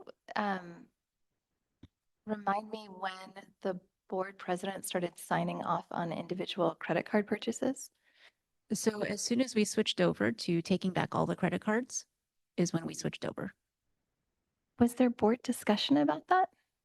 I know we discussed having the credit card statements published publicly I believe there was, yes. for every single purchase. So part of this is because to check out the credit card, they need to have a supervisor signature. The only supervisor of the superintendent is the Board of Trustees. So there's no one else to sign Okay, for the superintendent. for the superintendent. Okay, thank you. Trustee Henry? Just a couple of questions. It seems to me that what I'm hearing is that you're not asking to change, to reduce any approvals that are needed. It's just changing of this additional documentation that is sort of duplicative. And so, but I'm wondering if, say, like, let's say a school site decided to buy $4,000 worth of pencils from like the Lego store. And it turns out they actually have a stash of real pencils in the back, but you can't tell that it's the Lego store. But it's under the 5,000. And so we look at the PO report and say, why'd you spend $4,000 at the Lego store? And we'd ask, right?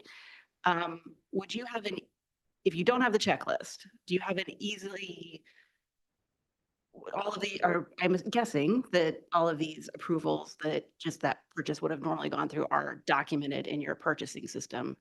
So if there were something like that and we didn't have the checklist anymore to see, but we asked about a specific thing, would you have an easy to pull kind of record of the different approvals that went through? Yes, it shows the time the person approved at the date. So we can quickly pull that up. Okay. So that exists. It's just, this was additional. And this is more of a comment. I think one of the things for the checklist for me is it helps me confirm what category something's in, but as I'm hearing you, that is more important at these higher levels where additional things are, steps are needed. But on the credit card piece, I think it's a follow-up to Trustee Conley's question, kind of the issue. Well, I guess there are a couple of things with the credit cards. One is, I guess one question I have is before they kind of were all taken away or down to the 2 that have to be checked out, how many were there in the district before that, other than the superintendents? Each principal had a credit card. Some directors based on what it is that they were doing. And then the assistant soups and superintendent. Do you have any recollection of what the limit was on the credit card for like a site principal? Roughly, vaguely, it wasn't very high. I think it was 5-ish. And what kind of documentation did you ask for from a site level? Like if Yeah, so there was a process where they had to turn in their receipts at the end of every month, and then they had an Excel spreadsheet that listed what they purchased, what it was for, and the amount, and then the receipts had to be attached. Okay. Since we don't have any community comments, can I go ahead and make a comment now, or do I wait for people to ask questions? Yes, we can merge into comments. I don't know that we want to jump here now, but some of that also makes me think that perhaps we've swung too far on the credit cards. I absolutely want oversight, and seeing the statements posted every month, I think is a huge check, because anybody who's used the credit card is going to know that everybody who wants to can see what they spent. But I'll just kind of throw that into the mix of, I would be interested in kind of, for me, like whether it is more of a hindrance than we need to have swung completely to this system. I don't need to jump too far right now, but the checklist piece, It's really helpful for me to hear kind of what the actual process is, because I think my immediate reaction was like, oh no, we want to take away process. And I've said to the superintendent, I admit that I personally have a high tolerance for process in my own life and a high tolerance for paperwork, but I understand that's not everybody. So I don't want to impose more, but I just want to make sure that we have, that's where kind of my fears are, is making sure that we have enough things, that things are documented, and that process is followed, but not burdening. And it kind of seems to me that with some past exceptions that were, that actually a lot of those processes are in place, that are already being documented. And so that makes me personally kind of lean towards potentially being okay with changing, raising the threshold of who has to use this checklist. Trustee DeFazio? Yeah, I'll start from the end for the kind of next steps questions and then kind of work backwards through kind of other comments. So I think I definitely like the idea of the budget advisory committee, like taking a look at these for us and kind of doing a deep dive in there and then making a recommendation, and then we kind of apply our judgment. I think it's helpful for us to give them some guidance as to kind of where we want them to land, but I think 100% for working with the budget advisory committee. I don't want to see it come back on consent. I'd like to see like a presentation from the committee to say like, this is kind of what we did. I think it's a useful thing for them to explain their work and kind of walk us through that. So I'd like to see that as like a regular agenda item. $5,000, I think I'm okay with that temporarily. I was encouraged to see that like there weren't too many things kind of below that limit. I assume if we remove the process, that will increase because it's just dissuades people from doing it if you don't want to fill out like the checklist, and you'll make do, right? Like friction is applying. We're trying to make sure people work efficiently. But I'll have the budget advisory committee kind of take a look at what they think is appropriate, but that seems like a plausible area for me. I think I'll pause there and let other people talk as I kind of, then I'll come back. To piggyback off of that, I agree with having the budget advisory committee make some recommendations and then seeing it again. I feel like the asks are just to expedite process so that instruction can happen with the tools necessary faster.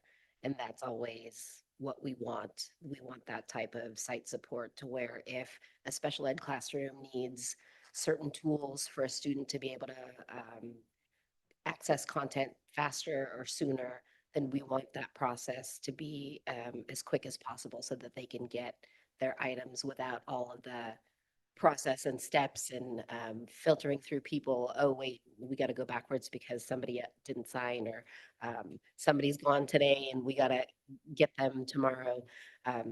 So I'm very interested to see what the budget advisory committee thinks about that. And with the numbers, it is a small amount of items that are under that 5,000. So I think for myself, I agree temporarily, I'm okay with that under 5,000, but looking for that guidance from the budget advisory committee.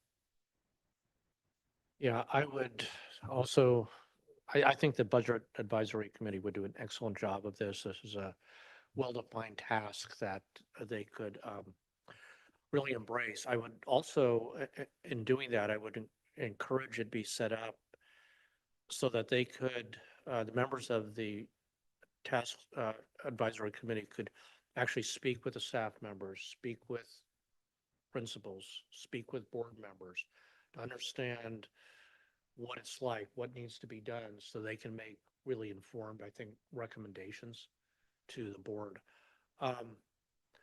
Yeah, in terms of specific things, for example, I would, this is really not specific, but I would, I still find, going through the budget and approving what we need to approve a bit sort of cumbersome, and not the way it's presented to us, not always informative to the extent that I can make informed decisions. So it's just an improvement. It's not a criticism the way we set this up, but I think we can do better.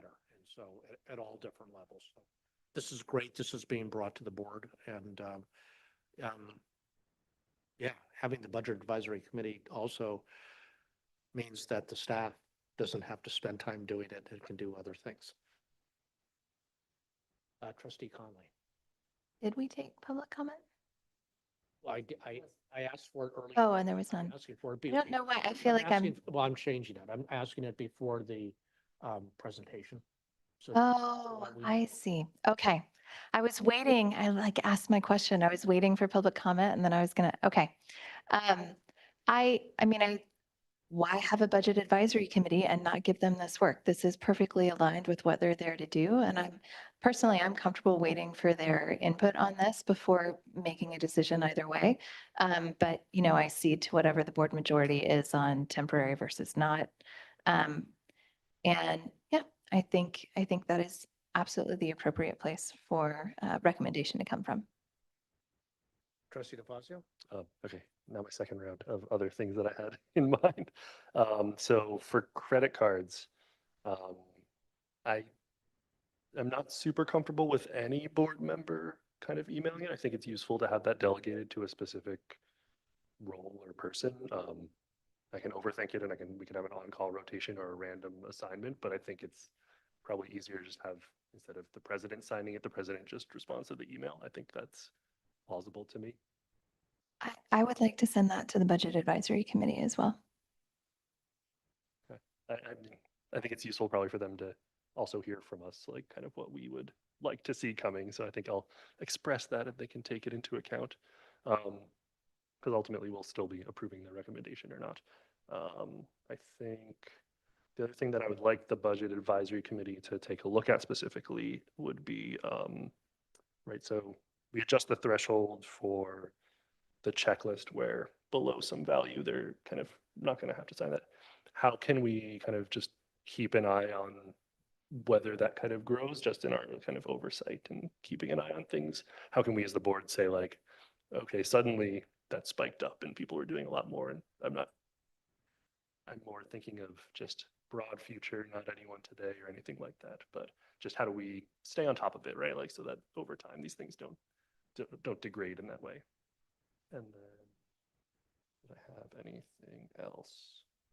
I think just generally, I'm pretty excited about us kind of iterating and learning from these processes as we go and being able to, balance the trade-offs between operational efficiency and oversight and making sure things are going well together. So, I think we're closing in on the balance. We'll never hit there completely, but we'll get there. Trustee Henry? A couple just follow-up thoughts. One is I really like Trustee Lambert's suggestion of having the Budget Advisory Board maybe talk to some of the principals or people who have been the ones running into the challenges of using the checklist so that they're really addressing what those concerns are, so that we're not kind of creating something else. What we do differently addresses what the challenges have been and what's made their lives harder with this checklist versus not having it. On the specific issue of the superintendent's credit card approvals, which it seems to be that's kind of the big thing of whether one board member approves, whether it's the president. I would be kind of interested in seeing if the Budget Advisory Committee has any suggestions on a different way, like guardrails that can be put in place that don't involve an individual purchase approval, but more of what is the purpose of the superintendent's credit card, what it can be used for, what kind of documentation there has to be, what kind of limit is appropriate on that credit card so that you can't go crazy and charge something that really could and should have been a PO or, in some other kind of direct payment method. Or that we, get a statement that says you spent $30,000 on something. So that, and honestly, laying out what the expectations are if the credit cards are misused. And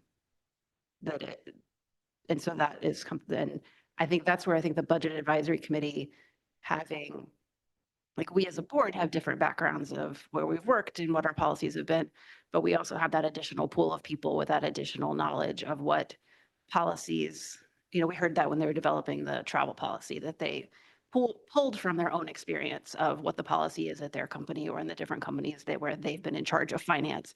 So I'd be interested in kind of getting more kind of thoughts on how that's done there, and we can kind of think about that again. Superintendent Fair. Stating the obvious, one way to limit risk is to set an appropriate maximum. Trustee Conley? I very much like Trustee Henry's comments about the credit card.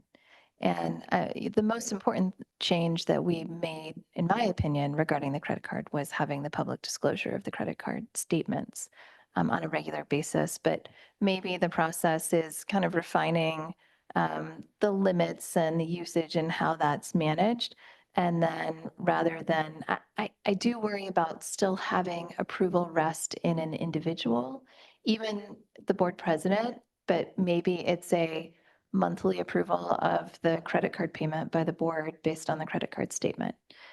If we're publicly disclosing it anyways, why don't we vote on it? But I would defer to, I would like to hear from the Budget Advisory Committee about their thoughts on that and experience. If I could just, one more item, right? And I know I believe this is true, right? The concern that initiated all of this, right, was around a single credit card. Is that right? Right. So I think it's important to remember that there's an entire organization here, right, that we're trying to run efficiently and also exercise oversight on, right? I get that. But the problem was not organization-wide. Okay, any further comments? Thank you for your presentation, Dr. Westover. We will move on to another presentation by Dr. Westover. But first, before she begins, I will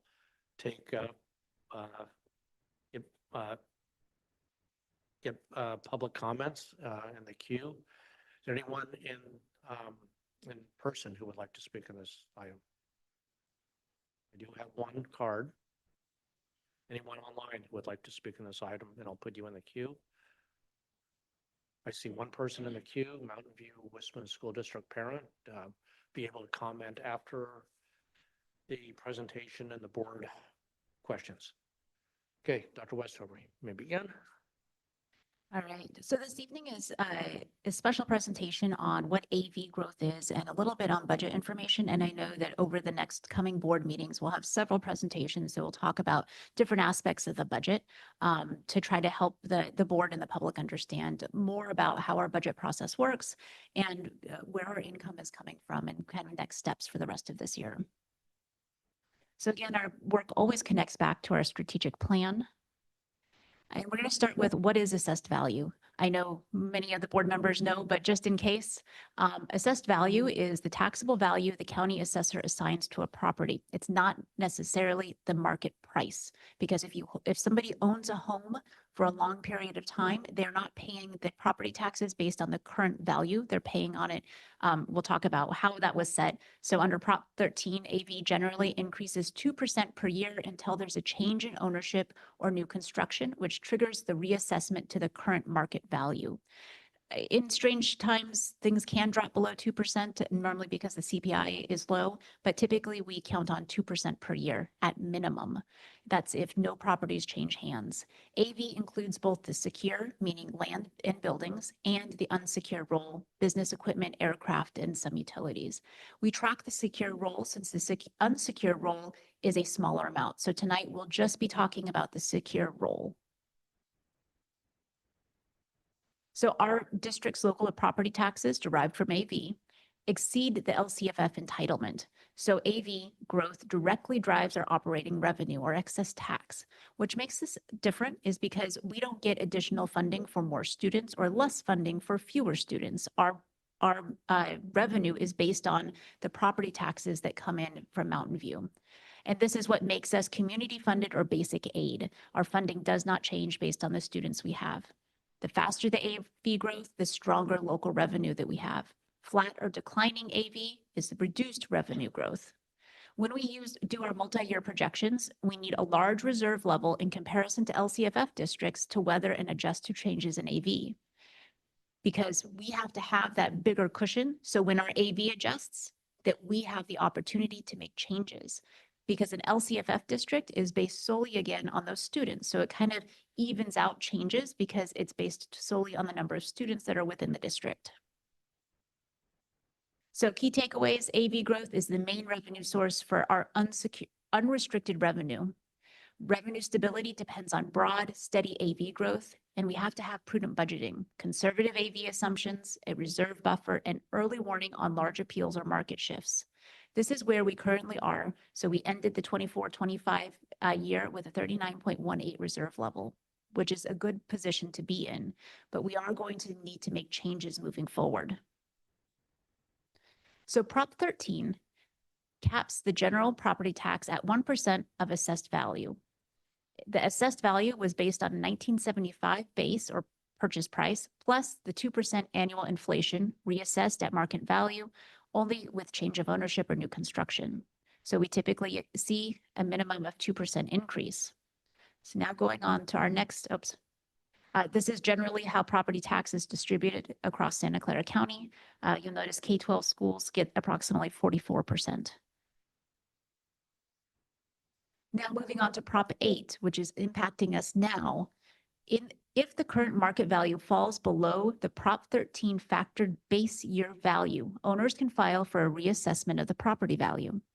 Currently, we're seeing this in commercial properties, and we do not anticipate it to recover soon. So the county assessor said we should expect to see this for several years because the commercial properties in this area have a lower value than that they were assessed at Prop 13. So we have some examples to kind of walk through what does this mean for our district. So a tale of two values. We have our original value of 127 million, and then the applicant opinion. So I actually took these numbers from our at-risk roll.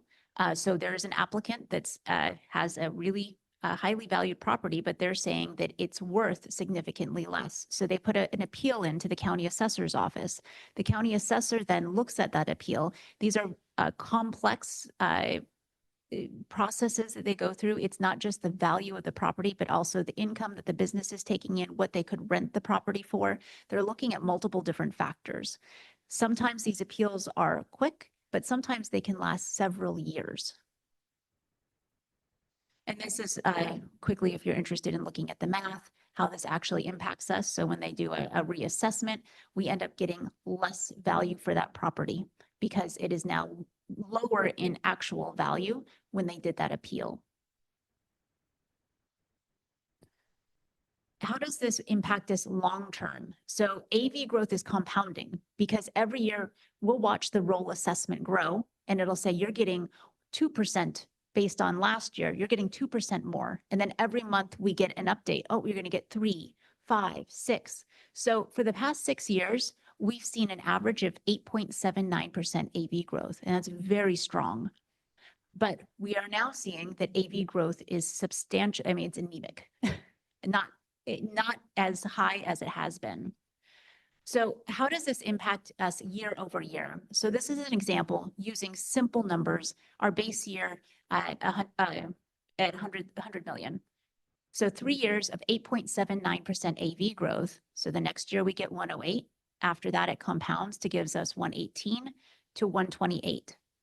Because each year we're getting growth on top of the prior year. But now we're going to change it and say that we have 3 years with 1% AV growth. So again, it goes to 101, then 102, and 103. So because it's compounding, we're seeing slower growth over the 3 years. Looking at them side by side, you can see by year 3, there's a significant difference between the two values that the school district would be bringing in. So every year that we have lower AV growth impacts us in the years out because it's not compounding on itself. This is a look at AV growth since 2021. So we've typically July, August, September, we're kind of flat. Around after December, things start to generally pick up. But when we're looking at where we are this year for the 26-27 year, we are down here. So far, we are below the 2% typical growth. So why is this? Because we've had more appeals. So appeals are currently being processed from the previous year. Because remember, we talked about that sometimes those appeals can take multiple years to process. So when they process that appeal and they say, yes, that building is less $8 million, it impacts our current year because it resets that prior year amount. So they're saying in comparison to last year, you're only going to see 1.23% growth because last year's value dropped. And looking a little bit at our expenses is where does the majority of our money go? The majority of our money goes towards people. So it's categorized here. So we have blue, certified, classified, and employee benefits are the three biggest bars. You'll notice over the 3 years, 25, 26, 26, 27, 27, 28, those bars are growing. Even in the year where we don't have a negotiated raise, it continues to grow because of step and column, which I'll talk about in just a moment. The next biggest bar in there is our contracted services. 85% of our contracted services are for instruction in classrooms. Instructional assistants are the biggest category. So really our budget is made up of people because people are what serve students. This again, the board has seen this a couple of times, but I popped it in here just because it shows really how those contracted services are spent. So why is there so much growth in the cost of people? So staff receive step and column increases as well as a negotiated raise. What does this look like? What does this mean? On average, there's a 3% increase between each step for certified employees. A step increase costs $2.16 million for the district. So if we gave no raises for teachers, it would still cost us $2.16 million a year just as natural steps. For the 25-26 year, we gave a 5% raise, and for the 26-27 year, we negotiated a 4% raise. What would this look like? A teacher on step 1, column 1, would receive a 3% step and a 5% raise from the 24-25 year to the 25-26 year for a total of approximately 8%. The cost of moving all staff from year 1 to year 2 is approximately $5 million or 4.12%. If you're not, that's just salary and STIRS. If you're not familiar with what the teacher's salary schedule looks like, this is an example of ours from 25-26. So teachers are placed based on their step, meaning how many years do they have, and their education levels. So a new teacher can land anywhere between step 1, column 1, or they can be all the way over to the right. Typically, as teachers move through their careers, they're kind of zigzagging down. But this is what it looks like. So each year they would get an additional step. So a raise no matter what is on the salary schedule for negotiated raises. This is a look at a reserve level over 3 years based on budget adoption assumptions. So you'll notice we are here in the 25-26 year. And if we continue at the same rate of spending with the same rate, same staff levels, we're projected to be at 9.82% by the 27-28 year. A little bit about impact of federal aid versus total budget, because I know that's sometimes on the top of our mind of what's going on with politics right now. So our federal revenue is quite small in comparison to the totality of our budget. So if we look at our total federal revenue, it's this little tiny slice of green up here at the top, mainly impacting child nutrition more than any other program. So looking ahead, currently expenditures outpace revenues. AV is lower than recent historical averages of 8.79% over the last 6 years. This is mainly due to commercial properties. We knew this scenario was possible, which is why we have built reserves. So if we did not have built reserves at this moment, we would be trying to make changes and cuts mid-year. But because we have that reserve, which is exactly where we should be as a basic aid district, it gives us time to adjust to what's going on in the city. Currently, our reserves allow intentional choices to be made to balance our budget. We have time to make adjustments. We want to make sure that the adjustments we make are we keep impactful student programs and services are a top priority. So our next steps is to examine the district's current programming through the lens of prioritizing budget decisions that minimize direct impact on classrooms and instructions. And this can result in a variety of possible reductions and or adjustments. Any questions? Thank you for the presentation. Any questions from the board? I don't see any, so we'll move on to public comment. Take former trustee Nelson. Hello, yes. It's good to know we have somebody who was a former economics major as our budget director, but I wonder, there's some numbers, it's an $8 million difference, maybe I didn't read it, because I hope somebody else caught it. It says in the text that we have 58.5 million, 39% reserves, and somewhere in the cover letter, it says that number is 50 million and 31%. It makes a difference because one of them is 87% high over what we said we were going to carry. And the other one is 123% over what the board a number of years ago got tired of having the staff say, oh, we're going to go broke. And then we come to the end of the year, and just like this last year, we had, well, it wasn't 3 million, but it was definitely over 2 million left.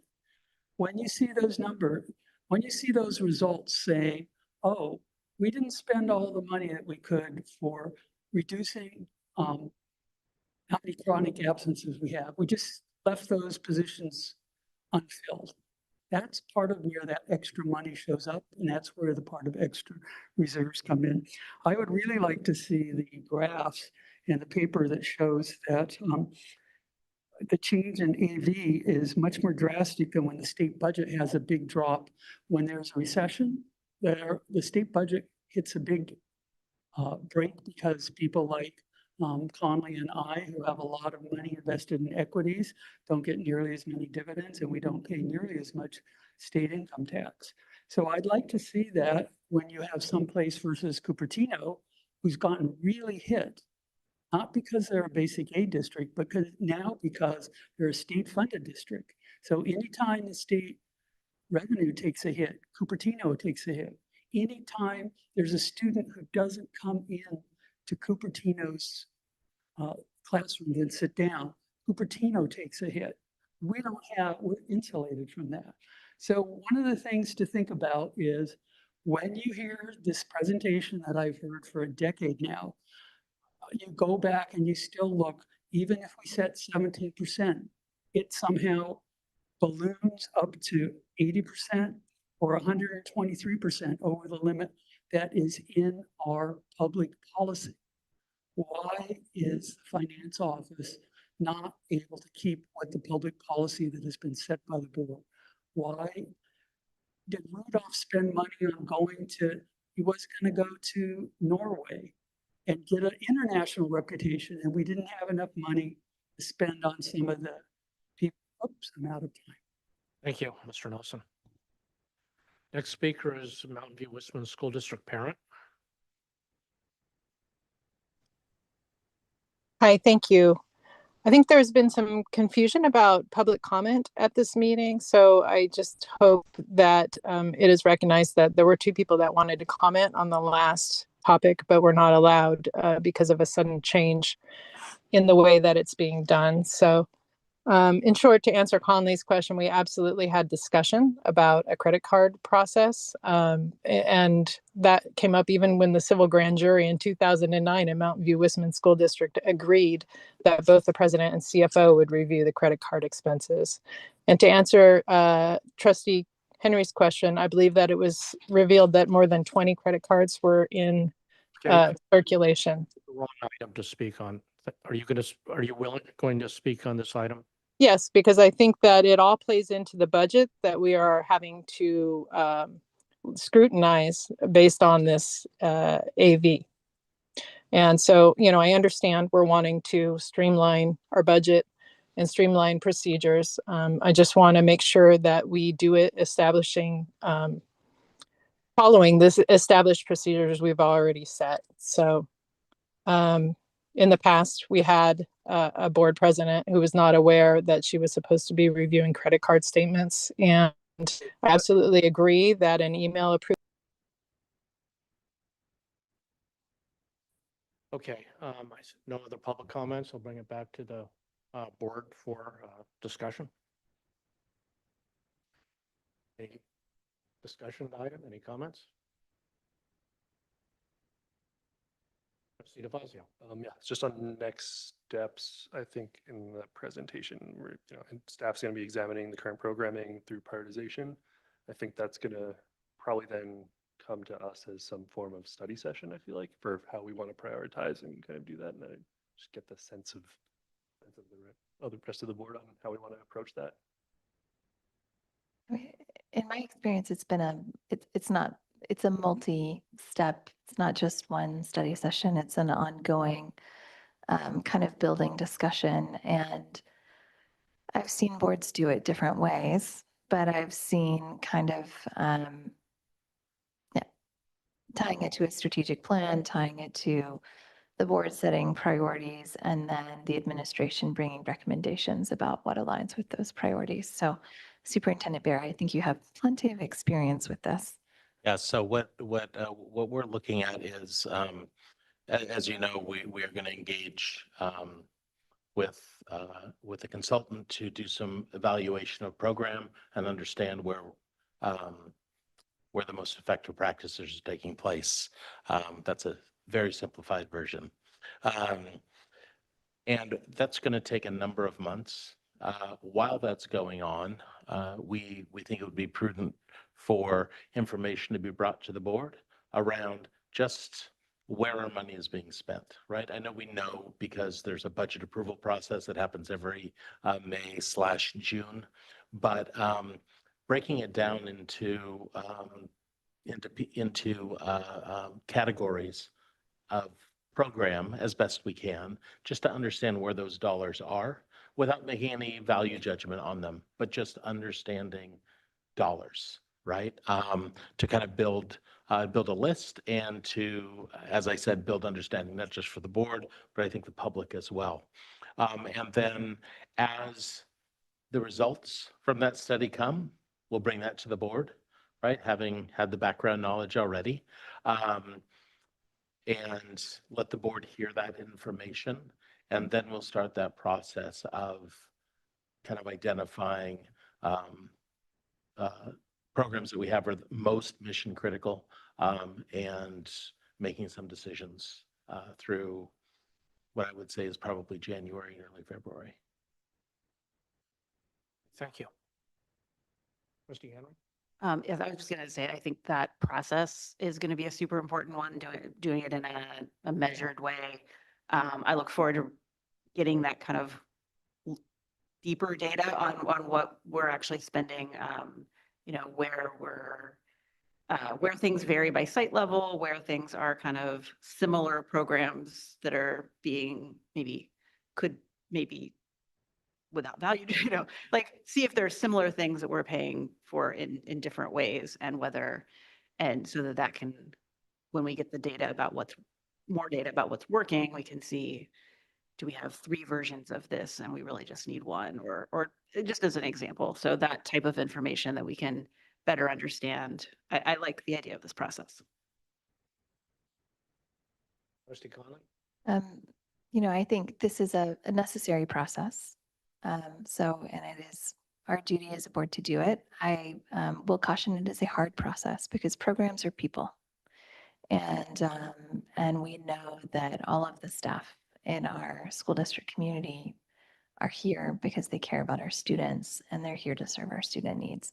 And so, we can talk optimistically about tying it to a strategic plan and setting priorities, and we can do our best work to figure out how to most effectively use those dollars. But there are people tied to those programs, and that means the decision-making is very, very challenging. Trustee DeFazio?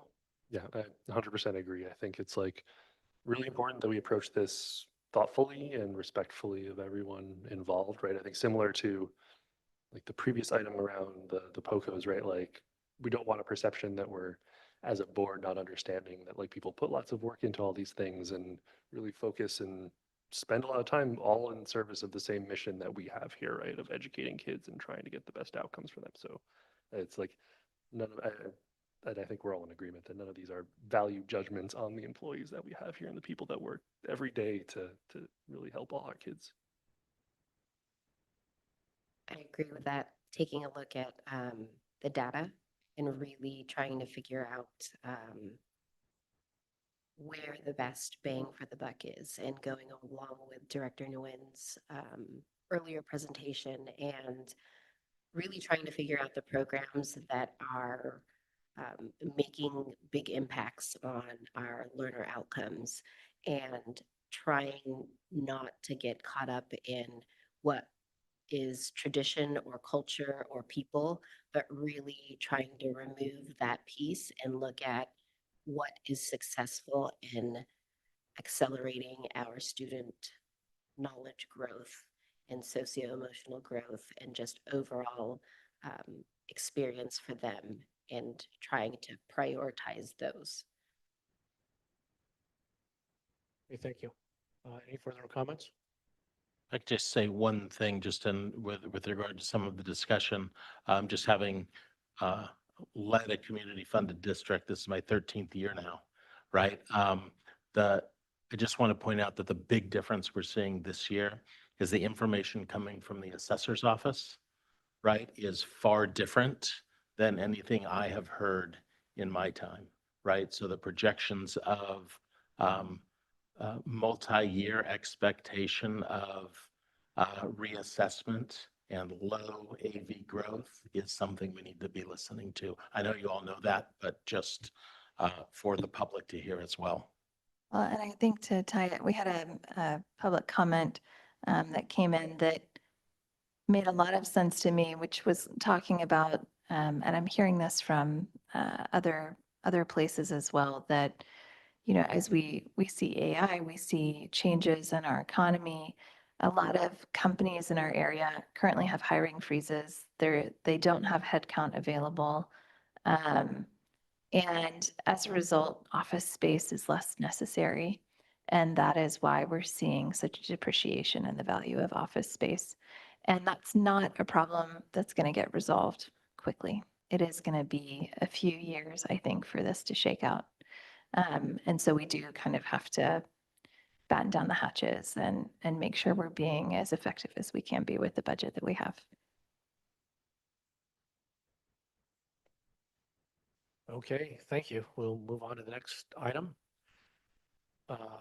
It's item 8E, discussion and action, Mountain View Wisman Residences appointment. And Superintendent Bear will present. Yes, so we have been. Excuse me, before you start, I'd like to take in public comments lined up. Any members of public wish to speak on this item?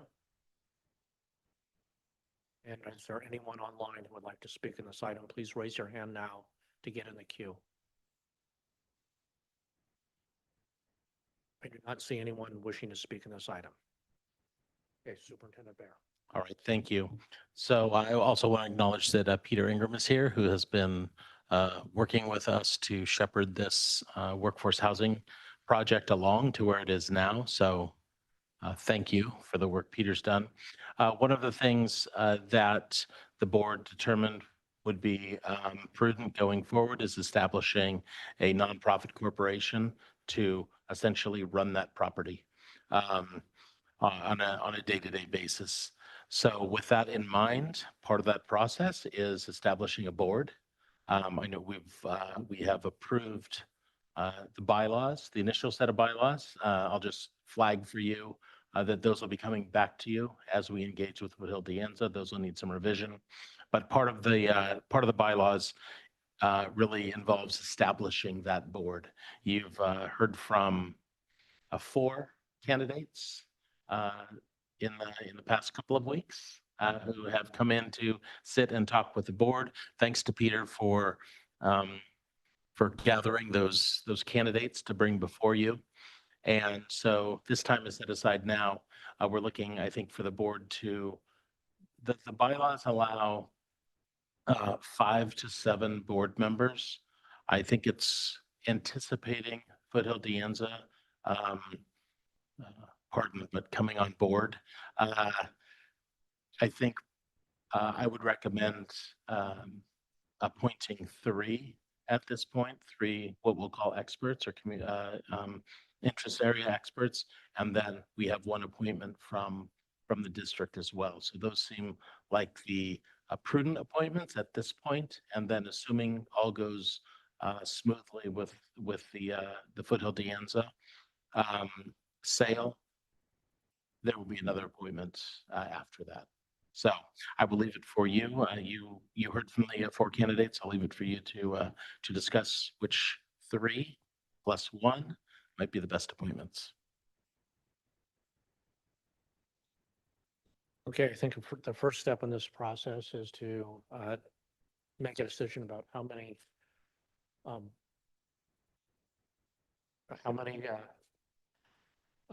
professionals, I guess how many board members in total we want to have on this board. We've discussed, I think our bylaws say anywhere from 5 to 7. And would anybody like to begin? If not, I will propose that we have 5 professionals, 5 people on the board, which would be 1 from Foothill De Anza, 1 representative from our board, and then 3 professionals from among those that we interviewed. Does that sound acceptable? Yes. I see nods. I just have one question. So the cover sheet, and I think the bylaws as they currently read, actually have a business person from MVWSD and a trustee. Would the recommendation be to fill the board as it is in the bylaws tonight and then bump one of those people when we move a Foothill person in? We don't know exactly how long it'll be before the Yeah, I'll Foothill answer person. that, but go ahead. Go ahead first. So I think it would make most sense in anticipating that you appoint 3 professionals and then 1 person from Mountain View Wisman School District. The bylaws as they currently are constituted allow for more than that, but knowing what's coming, it seems like it would make most sense to do that.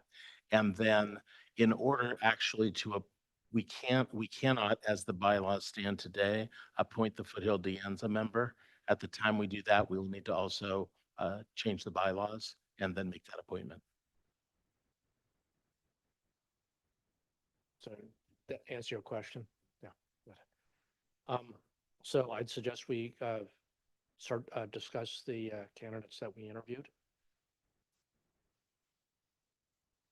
Now, just to refresh everybody's mind, we had 6 people apply. We had interviewed 4 people, 2 people chose not to interview. So, yeah. And I don't know, we don't have any further information about whether they just did not want to interview or whether they did not have any interest in the position at finally. So, I don't know. I will start off. I mean, it's fine. I was most impressed with the 3 candidates that we interviewed on the first day. That was Ms. Scheidt, Ms. Soda, and Mr. Deschon. I think I was impressed that they all had significant experience in the industry and what was, besides their own personal qualifications. But I like the fact, because they were in the industry for a while, that when issues come up that they might not be experts on, I'm assuming they would have good contacts with others who could help them make the decisions, and they could call in and know how to call in people as necessary.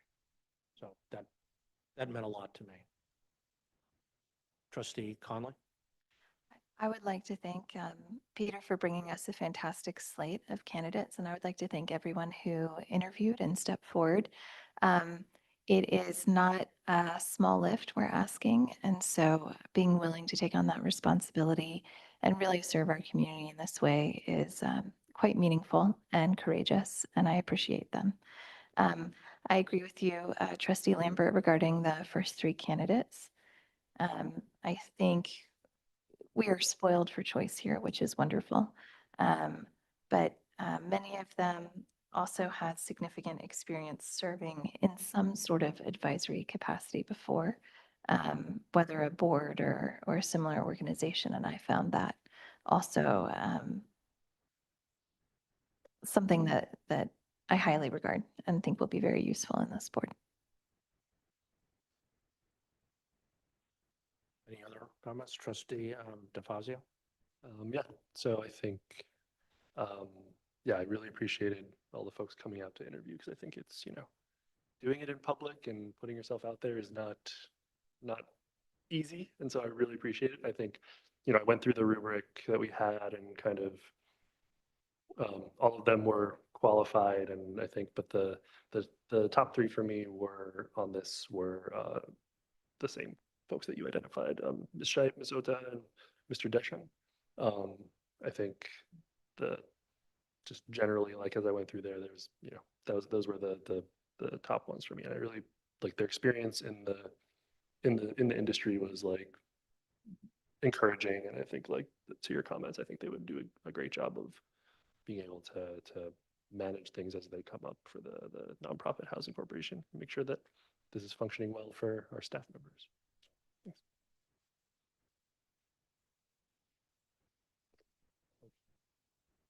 Trustee Henry? I'll just agree with the candidates we interviewed the first day were my top three, but I appreciate all of the candidates for applying. We had and for having a great slate of candidates. And just for the candidate that we may not choose, we do have other district committees that that value financial knowledge to consider in the future. Yeah, and perhaps the people we select can, if they need help and any of from any others, they know where to look, right? Okay, so, to simplify this, oh, you're going to say, okay. I agree with everybody else. The first three really did on my scoring score the highest, and I think that was just experience with similar things. I did note that the final candidate did speak about wanting to be the advocate for the staff, which I thought was really great. So that scored a few extra points with me, but the top three were definitely, if we're looking to give this task to a board where we're looking at all these technical things, it's the top three for me, the first three. Why don't you go ahead and make the motion?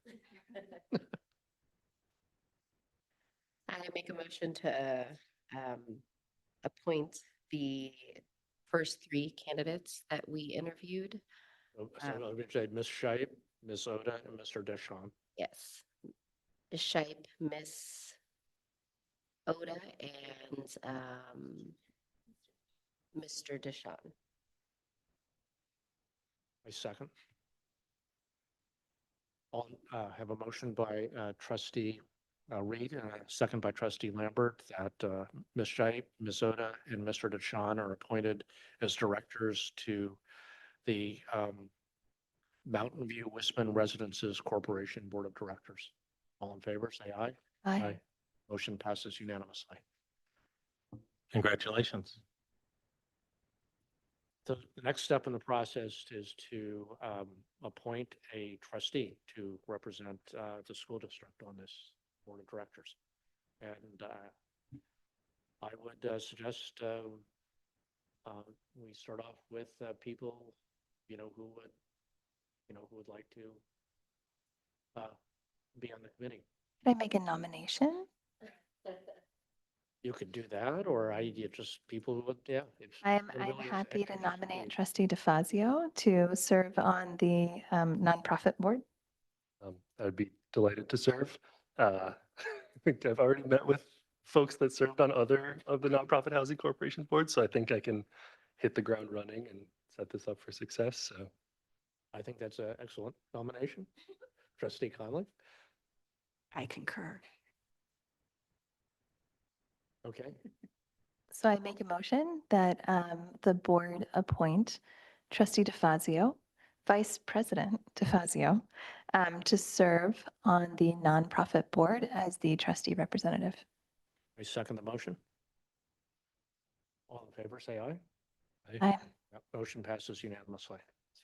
I like to say so thank you, Peter, and I am personally very excited about this. I feel that this is just a first step. This is a big step in lifting this, I would say, a weight off of the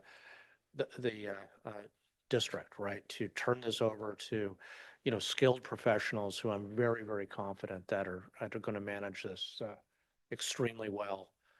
Report to us good news, keep us in this sort of positive progression with teacher housing now that we've sort of been on for the last few months. So yeah, it's great. I look forward to having them all here and meeting them and getting to know them more and having them know our school district much more. So thank you very much to everybody. I'm excited to work with my new colleagues. Okay, and still board meeting to do here. Okay, next item, F. This is a public hearing resolution number 01091825. Action is being requested and Ms. Bauer will present. Yep. So good evening, trustees. Tonight, each year you're required to hold an annual public hearing and adopt a resolution stating that each pupil in the district has sufficient textbooks and or instructional materials. We provide both print materials and digital materials for students for use at home and school, and we ensure that students have access to a district device and access to the internet at home. We have successfully completed 9 Williams compliance reviews, further indicating that our students have sufficient textbooks and materials. So I'm asking you tonight to hold a public hearing and adopt the resolution.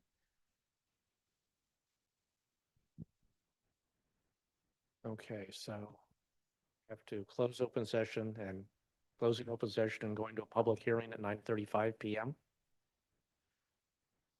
And do we have any questions? I did not request public comment before, so I will request public comment now. Any members of the public wishing to speak on this item, either in person or online, please raise your hand. I do not see any, so I'll bring it back to the board for any comments. Let's see, comments, do we go to open session before we vote? Yeah, closing public hearing, we'll go back to open session. We have a motion to approve the resolution.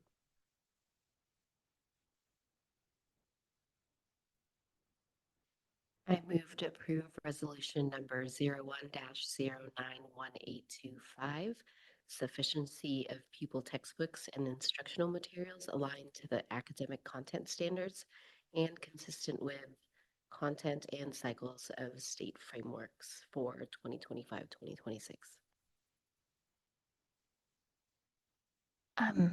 I second that resolution. I will just note that I think in the Gamut upload, the summary on the resolution page is actually the corporate board for some reason. I don't know if that's my interface on an iPad. My apologies for not noticing it earlier. I was looking for the language for the recommendation. I see it correctly on what I'm pulling up on the screen, Maybe it's the iPad interface then. and the supporting documents are correct. Okay. Okay, then I think it's my interface. Then I second.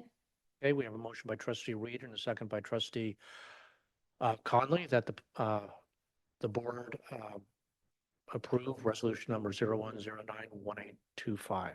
All in favor, say aye. Aye. Motion passes unanimously. Now move on to board updates, item 11. Any trustee have an update? Trustee Reed? I attended the Bond Oversight Committee meeting, and we toured the Vargas campus and their new outdoor learning space, and it is fantastic. The change that happened there, and now there's just designated usable spaces, not just in the middle when you walk in, you're just overwhelmed by the difference. But walking around campus and seeing all the other spaces that now kids are, it's an invitation for them to go to those spaces and to play in different areas, and to utilize more of the campus other than just the main quad. And the after school program that was there, and seeing kids just using the little pathways, or hopping off rocks or playing on the play structures, and seeing the trees and kind of envisioning 10 years down the road when those are more mature, what that's going to look like. So it's really exciting to have seen that, and positive feedback from the people that were there. That was really great too. Trustee Conley? It just makes me so happy. I still haven't gone to see it. So I attended the Santa Clara County School Boards Association meeting on Wednesday evening this week. We had a great presentation by Chris Reef, who is the, I want to say, Deputy Director of Government Affairs, but I probably got the title wrong. I will forward you all the presentation, the slide deck, because basically he went through all of the kind of relevant legislation that CSBA was tracking over the summer and in this 2-year legislative cycle, and gave us an update on where everything is. So it was extremely informative and helpful. I also attended the Legislative Action Committee meeting for the Santa Clara County School Boards Association in the previous week. And in we call it the LAC for short, in the LAC meeting, we were looking at survey results. So the Legislative Action Committee sends out a survey to trustees across the county and gets feedback on priorities for their school district. And then those survey results are used to guide basically the advocacy efforts of the Legislative Action Committee moving forward. And those results were also presented at the School Board Association meeting on Wednesday. And then there was a Human Rights Commission meeting last Thursday. And the Human Rights Commission had a presentation on some of the LGBTQ plus resources within Santa Clara County and the amazing work that's being done there. And so I will also forward the board that presentation as well. And then this weekend, there is a kind of a welcome event for trustees for the year by the Santa Clara County School Boards Association. It's a reception hosted by the president, Shali Sirke, at her home. It's on Sunday. It's from 3 to 5 p.m. I highly recommend you go. I also recommend you take a stack of business cards. That was a special request from Catherine Vonnegut of the MVLA district, because the goal is to learn about opportunities to participate countywide in the county association, and also to meet and learn from and build relationships with other trustees. We're often Brown Acted here, but if I need advice, I can go to colleagues from across the county and learn about how they're tackling similar issues in their own districts. So I can't emphasize enough how valuable these relationships and this organization are in helping us do our work. And I hope you can attend. Could you please forward the invitation to that as well? Yes. Thank you. Any further updates? Any items for future agenda? Is the governance calendar coming? Governance calendar is on. No, for discussion is an agenda item to discuss. And because in the past, we've included it. Sometimes it's in the retreat, sometimes it's its own item. We discuss it, we make recommendations about what we might want to add. We'll add that to the agenda for the October 2nd meeting. And then, let's see. Any other suggestions? Future board meetings, October 2nd and October 16th. And any final comments, words? We'll close the board meeting at 9:43.